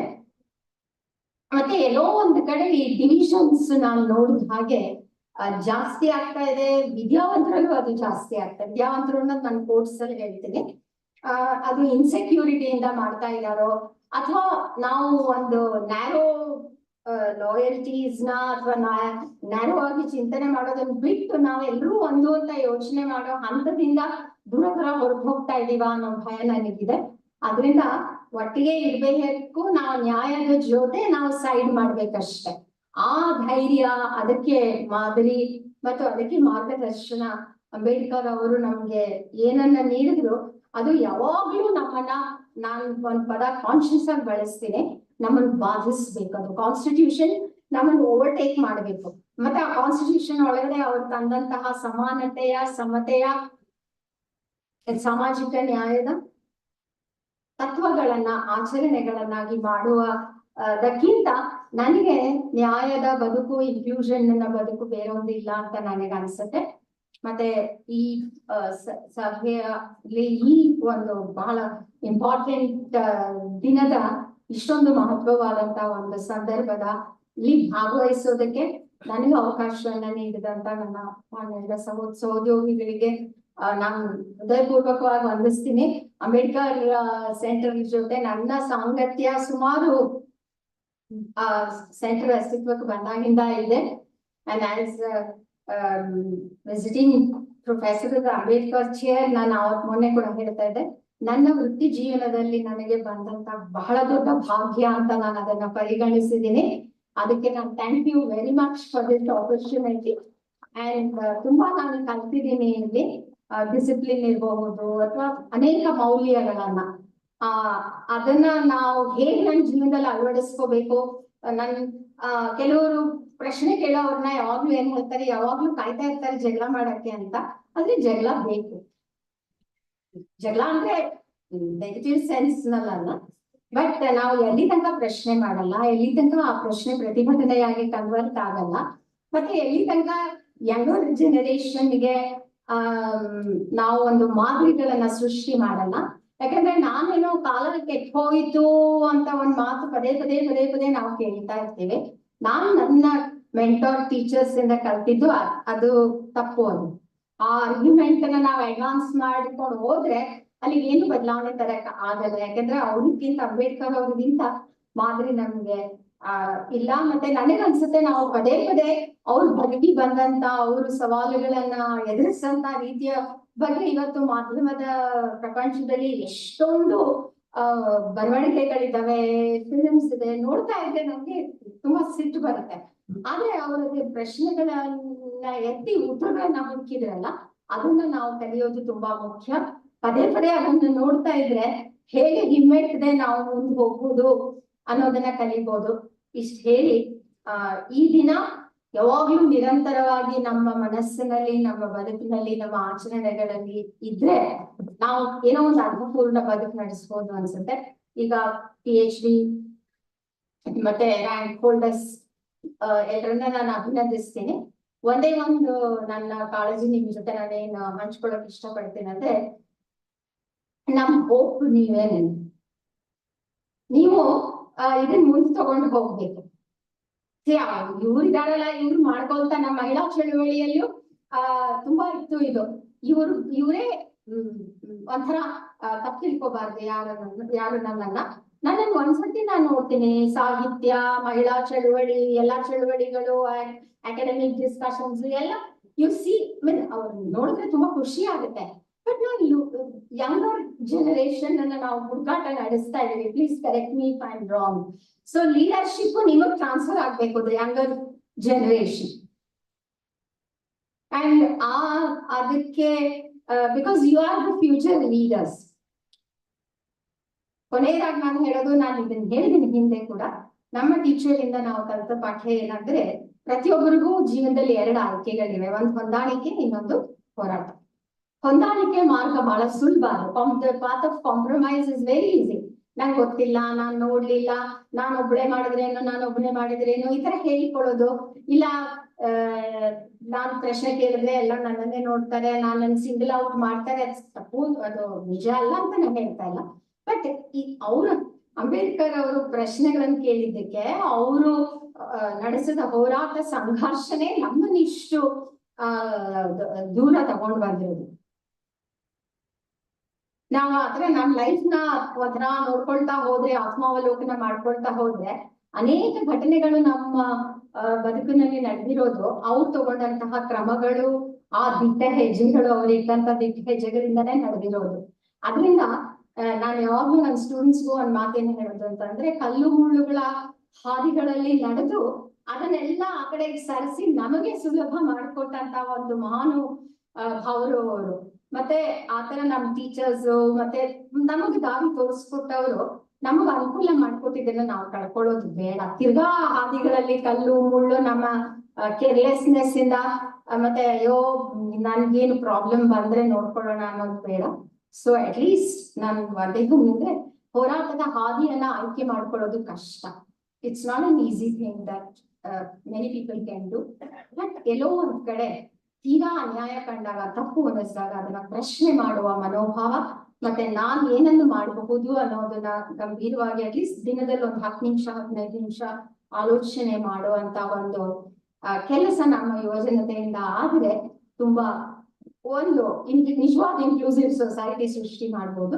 ಇಲ್ಲದೆ ಹೋದ್ರೆ ಏನಾಗತ್ತೆ, ನಾವು ತುಂಬಾ ನನ್ನ ಏನ್ ಕಾಣ್ತಾ ಇದ್ದೀನಿ ಅಂದ್ರೆ ಒಂಥರ ಕ್ವೆಶ್ಚನ್ ಮಾಡೋ ಟೆಂಡೆನ್ಸಿನೇ ಇಲ್ಲ. ಅಂಡ್ ಯಾವುದೋ ಐಸೋಲೇಟೆಡ್ ಇನ್ಸಿಡೆಂಟ್ಸ್ ನ ಐಸೋಲೇಟೆಡ್ ಇವೆಂಟ್ಸ್ ನ ತಗೊಂಡು ನಾವು ಕನ್ಕ್ಲೂಷನ್ಸ್ ಬರ್ತಾ ಇದೀವಿ, ಜನರಲೈಸೇಷನ್ಸ್ ಮಾಡ್ತಾ ಇದೀವಿ.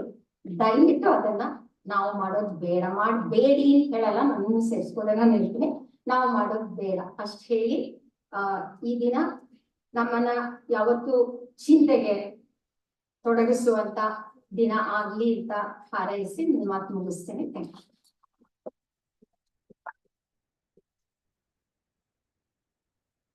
ಹೊಸ ತಲೆಮಾರಿನ ರಾಜ್ಯರಹಿತ ನಾಯಕತ್ವಗಳು ಸೃಷ್ಟಿಯಾಗಬೇಕು ಅಂತ ಹೇಳ್ತಾ ಅಧ್ಯಕ್ಷೀಯ ನುಡಿಗಳನ್ನಾಡಿದ ಪ್ರೊಫೆಸರ್ R.ಇಂದಿರಾ ಮೇಡಮ್ ಅವರಿಗೆ ನಮ್ಮ ನಿಮ್ಮೆಲ್ಲರ ಪರವಾಗಿ ಪ್ರೀತಿಪೂರ್ವಕ ಧನ್ಯವಾದಗಳನ್ನ ಅರ್ಪಿಸ್ತಾ ಇದ್ದೀನಿ.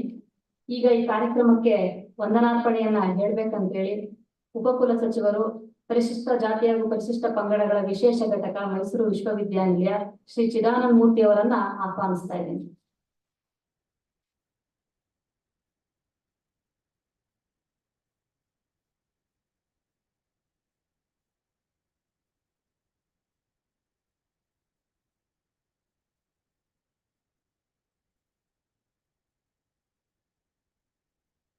ಎಲ್ಲರಿಗೂ ನಮಸ್ಕಾರ.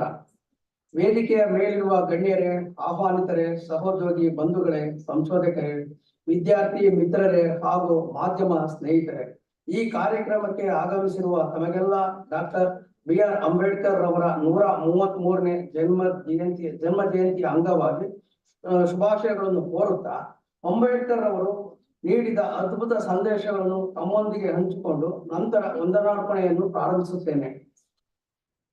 ಶಿಕ್ಷಣ ಪುರುಷರಿಗೆ ಎಷ್ಟು ಮುಖ್ಯವೋ ಮಹಿಳೆಯರಿಗೂ ಅಷ್ಟೇ ಮುಖ್ಯ. ಜ್ಞಾನವು ಪ್ರತಿಯೊಬ್ಬ ವ್ಯಕ್ತಿಯ ಜೀವನಕ್ಕೆ ಆಧಾರವಾಗಿದೆ. ಇತಿಹಾಸವನ್ನು ಮರೆತವರು ಇತಿಹಾಸವನ್ನು ನಿರ್ಮಿಸಲಾರರು. ಬದುಕು ಸುದೀರ್ಘವಾಗಿರುವುದಕ್ಕಿಂತ ಶ್ರೇಷ್ಠವಾಗಿರಬೇಕು, ಮೌಲ್ಯಯುತವಾಗಿರಬೇಕು, ಮಾದರಿಯಾಗಿರಬೇಕು. ವಿದ್ಯಾವಂತರಾಗಿ ಸಂಘಟಿತರಾಗಿರಿ ಎಂಬ ಆಶಯಗಳಂತೆ ನಡೆಯೋಣ ಎಂಬ ಮಾತಿನೊಂದಿಗೆ ವಂದನಾರ್ಪಣೆ ಕಾರ್ಯಕ್ರಮವನ್ನು ಮುಂದುವರಿಸುತ್ತೇನೆ. ಮೊದಲನೆಯದಾಗಿ ಈ ಕಾರ್ಯಕ್ರಮದ ಉದ್ಘಾಟನೆಯನ್ನು ಮಾಡಿದ ನಿಮ್ಮೆಲ್ಲರ ಮೆಚ್ಚಿನ ಮೈಸೂರು ವಿಶ್ವವಿದ್ಯಾಲಯದ ಗೌರವಾನ್ವಿತ ಕುಲಪತಿಗಳಾದ ಸನ್ಮಾನ್ಯ ಪ್ರೊಫೆಸರ್ N.K. ಲೋಕನಾಥ್ ಸರ್ ಅವರಿಗೆ DR.B.R.Ambedkar ಸಂಶೋಧನಾ ಮತ್ತು ವಿಸ್ತರಣಾ ಕೇಂದ್ರ ಮತ್ತು ಪರಿಶಿಷ್ಟ ಜಾತಿ ಮತ್ತು ಪರಿಶಿಷ್ಟ ಪಂಗಡದ ವಿಶೇಷ ಘಟಕದ ಪರವಾಗಿ ಹಾಗೂ ನಿಮ್ಮೆಲ್ಲರ ಪರವಾಗಿ ಮತ್ತು ವೈಯಕ್ತಿಕವಾಗಿ ಹೃತ್ಪೂರ್ವಕ ವಂದನೆಗಳನ್ನು ಅರ್ಪಿಸಲಾಗಿದೆ. ಈ ಕಾರ್ಯಕ್ರಮಕ್ಕೆ ಆಗಮಿಸಿ ಒಳಗೊಳ್ಳುವ ಸಮಾಜದ ರೂವಾರಿಯಾಗಿ ಅಂಬೇಡ್ಕರ್ ಎಂಬ ವಿಷಯದ ಬಗ್ಗೆ ಅರ್ಥಪೂರ್ಣವಾಗಿ ಉಪನ್ಯಾಸವನ್ನು ನೀಡಿದ ಹಿರಿಯ ವಿದ್ವಾಂಸರಾದ ಗೌರವಾನ್ವಿತ ಪ್ರೊಫೆಸರ್ P. ತಿರುಮಾಳ್ ಅವರು, ಹೈದರಾಬಾದ್ ಕೇಂದ್ರೀಯ ವಿಶ್ವವಿದ್ಯಾನಿಲಯ ಹೈದರಾಬಾದ್, ಇವರಿಗೂ ಸಹ DR.B.R.Ambedkar ಸಂಶೋಧನಾ ಮತ್ತು ವಿಸ್ತರಣಾ ಕೇಂದ್ರ ಮತ್ತು ಪರಿಶಿಷ್ಟ ಜಾತಿ ಮತ್ತು ಪರಿಶಿಷ್ಟ ಪಂಗಡದ ವಿಶೇಷ ಘಟಕದ ಪರವಾಗಿ ಹಾಗೂ ವೈಯಕ್ತಿಕವಾಗಿ ಹೃತ್ಪೂರ್ವಕ ವಂದನೆಗಳನ್ನು ಅರ್ಪಿಸಲಾಗಿದೆ. ಈ ಕಾರ್ಯಕ್ರಮಕ್ಕೆ ಮುಖ್ಯ ಅತಿಥಿಗಳಾಗಿ ಆಗಮಿಸಿರುವ ಬಸಪ್ಪರವರು, ಕುಲಸಚಿವರು ಪರೀಕ್ಷಾಂಗ, ಮೈಸೂರು ವಿಶ್ವವಿದ್ಯಾಲಯ ಮೈಸೂರು, ಇವರಿಗೂ ಸಹ DR.B.R.Ambedkar ಸಂಶೋಧನಾ ಮತ್ತು ವಿಸ್ತರಣಾ ಕೇಂದ್ರ ಮತ್ತು ಪರಿಶಿಷ್ಟ ಜಾತಿ ಮತ್ತು ಪರಿಶಿಷ್ಟ ಪಂಗಡದ ವಿಶೇಷ ಘಟಕದ ಪರವಾಗಿ ಹಾಗೂ ನಿಮ್ಮೆಲ್ಲರ ಪರವಾಗಿ ವೈಯಕ್ತಿಕವಾಗಿ ಹೃತ್ಪೂರ್ವಕ ವಂದನೆಗಳನ್ನು ಅರ್ಪಿಸಲಾಗಿದೆ. ಈ ಕಾರ್ಯಕ್ರಮದ ಅಧ್ಯಕ್ಷತೆಯನ್ನು ವಹಿಸಿ ಅಧ್ಯಕ್ಷೀಯ ಭಾಷಣವನ್ನು ಮಾಡಿದ ಪ್ರೊಫೆಸರ್ R.ಇಂದಿರಾ ಮೇಡಮ್ ರವರು, ಸಂದರ್ಶಕ ಪ್ರಾಧ್ಯಾಪಕರು, DR.B.R.Ambedkar ಪೀಠ, ಮೈಸೂರು ವಿಶ್ವವಿದ್ಯಾಲಯ ಮೈಸೂರು, ಇವರಿಗೂ ಸಹ DR.B.R.Ambedkar ಸಂಶೋಧನಾ ಮತ್ತು ವಿಸ್ತರಣಾ ಕೇಂದ್ರ ಮತ್ತು ಪರಿಶಿಷ್ಟ ಜಾತಿ ಮತ್ತು ಪರಿಶಿಷ್ಟ ಪಂಗಡದ ವಿಶೇಷ ಘಟಕದ ಪರವಾಗಿ ಹಾಗೂ ನಿಮ್ಮೆಲ್ಲರ ಪರವಾಗಿ ಹೃತ್ಪೂರ್ವಕ ವಂದನೆಗಳನ್ನು ಅರ್ಪಿಸಲಾಗಿದೆ. ಈ ಕಾರ್ಯಕ್ರಮವನ್ನು ಅದ್ಭುತವಾಗಿ ಆಯೋಜಿಸಿರುವ ಪ್ರೊಫೆಸರ್ J. ಸೋಮಶೇಖರ್ ಸರ್ ಅವರು, ನಿರ್ದೇಶಕರು, DR.B.R.Ambedkar ಸಂಶೋಧನಾ ಮತ್ತು ವಿಸ್ತರಣಾ ಕೇಂದ್ರ ಇವರಿಗೂ ವೈಯಕ್ತಿಕವಾಗಿ ಹಾಗೂ ಪರಿಶಿಷ್ಟ ಜಾತಿ ಮತ್ತು ಪರಿಶಿಷ್ಟ ಪಂಗಡದ ವಿಶೇಷ ಘಟಕದ ಪರವಾಗಿ ಹಾಗೂ ನಮ್ಮ ನಿಮ್ಮೆಲ್ಲರ ಪರವಾಗಿ ಗೌರವಪೂರ್ವಕ ಹೃತ್ಪೂರ್ವಕ ವಂದನೆಗಳನ್ನು ಅರ್ಪಿಸಲಾಗಿದೆ. ಈ ಕಾರ್ಯಕ್ರಮವು ಯಶಸ್ವಿಯಾಗಿ ಮತ್ತು ಅಚ್ಚುಕಟ್ಟಾಗಿ ಮೂಡಿ ಬರಲು ನಿರೂಪಣೆಯನ್ನು ನಡೆಸಿಕೊಟ್ಟ ಪದ್ಮಶ್ರೀರವರಿಗೆ DR.B.R.Ambedkar ಸಂಶೋಧನಾ ಮತ್ತು ವಿಸ್ತರಣಾ ಕೇಂದ್ರ ಇವರಿಗೂ ವೈಯಕ್ತಿಕವಾಗಿ ಹಾಗೂ ಪರಿಶಿಷ್ಟ ಜಾತಿ ಮತ್ತು ಪರಿಶಿಷ್ಟ ಪಂಗಡದ ವಿಶೇಷ ಘಟಕದ ಪರವಾಗಿ ಹಾಗೂ ನಮ್ಮ ನಿಮ್ಮೆಲ್ಲರ ಪರವಾಗಿ ಗೌರವಪೂರ್ವಕ ಹೃತ್ಪೂರ್ವಕ ವಂದನೆಗಳನ್ನು ಅರ್ಪಿಸಲಾಗಿದೆ. ವೇದಿಕೆಯಲ್ಲಿ ಆಸೀನರಾಗಿರುವ ಶ್ರೀ ನರೇಂದ್ರ ಕುಮಾರ್ ಅವರಿಗೂ ಕೂಡ ಈ ಕಾರ್ಯಕ್ರಮದ ಪರವಾಗಿ ಹಾಗೂ ನಮ್ಮ ನಿಮ್ಮೆಲ್ಲರ ಪರವಾಗಿ ಹೃತ್ಪೂರ್ವಕ ವಂದನೆಗಳನ್ನು ಅರ್ಪಿಸಲಾಗಿದೆ. ಈ ಕಾರ್ಯಕ್ರಮವು ಯಶಸ್ವಿಯಾಗಲು ಹಗಲಿರಲು ಶ್ರಮಿಸಿರುವ DR.B.R.Ambedkar ಸಂಶೋಧನಾ ಮತ್ತು ವಿಸ್ತರಣಾ ಕೇಂದ್ರ ಮತ್ತು ಪರಿಶಿಷ್ಟ ಜಾತಿ ಮತ್ತು ಪರಿಶಿಷ್ಟ ಪಂಗಡದ ವಿಶೇಷ ಘಟಕದ ಸಿಬ್ಬಂದಿ ವರ್ಗದವರಿಗೂ ಕಾರ್ಯಕ್ರಮಕ್ಕೆ ಆಗಮಿಸಿರುವ ತಮಗೂ ಮಾಧ್ಯಮ ಮಿತ್ರರಿಗೂ ಪ್ರತ್ಯಕ್ಷವಾಗಿ ಹಾಗೂ ಪರೋಕ್ಷವಾಗಿ ಸಹಕರಿಸಿದ ಎಲ್ಲರಿಗೂ ಗೌರವಪೂರ್ವಕ ಹೃತ್ಪೂರ್ವಕ ವಂದನೆಗಳನ್ನು ಅರ್ಪಿಸಲಾಗಿದೆ. ಎಲ್ಲರಿಗೂ ಧನ್ಯವಾದಗಳು.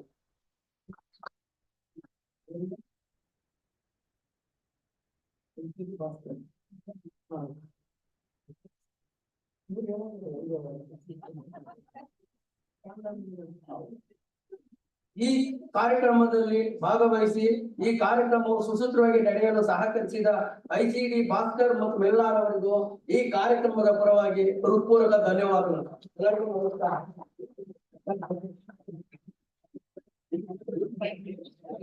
ವಂದನಾರ್ಪಣೆಯನ್ನ ನೆರವೇರಿಸಿಕೊಟ್ಟಂತಹ ಚಿದಾನಂದ ಮೂರ್ತಿ ಸರ್ ಅವರಿಗೂ ಕೂಡ ನಮ್ಮ ನಿಮ್ಮೆಲ್ಲರ ಪರವಾಗಿ ಧನ್ಯವಾದಗಳನ್ನು ಅರ್ಪಿಸ್ತಾ ಇದ್ದೀನಿ.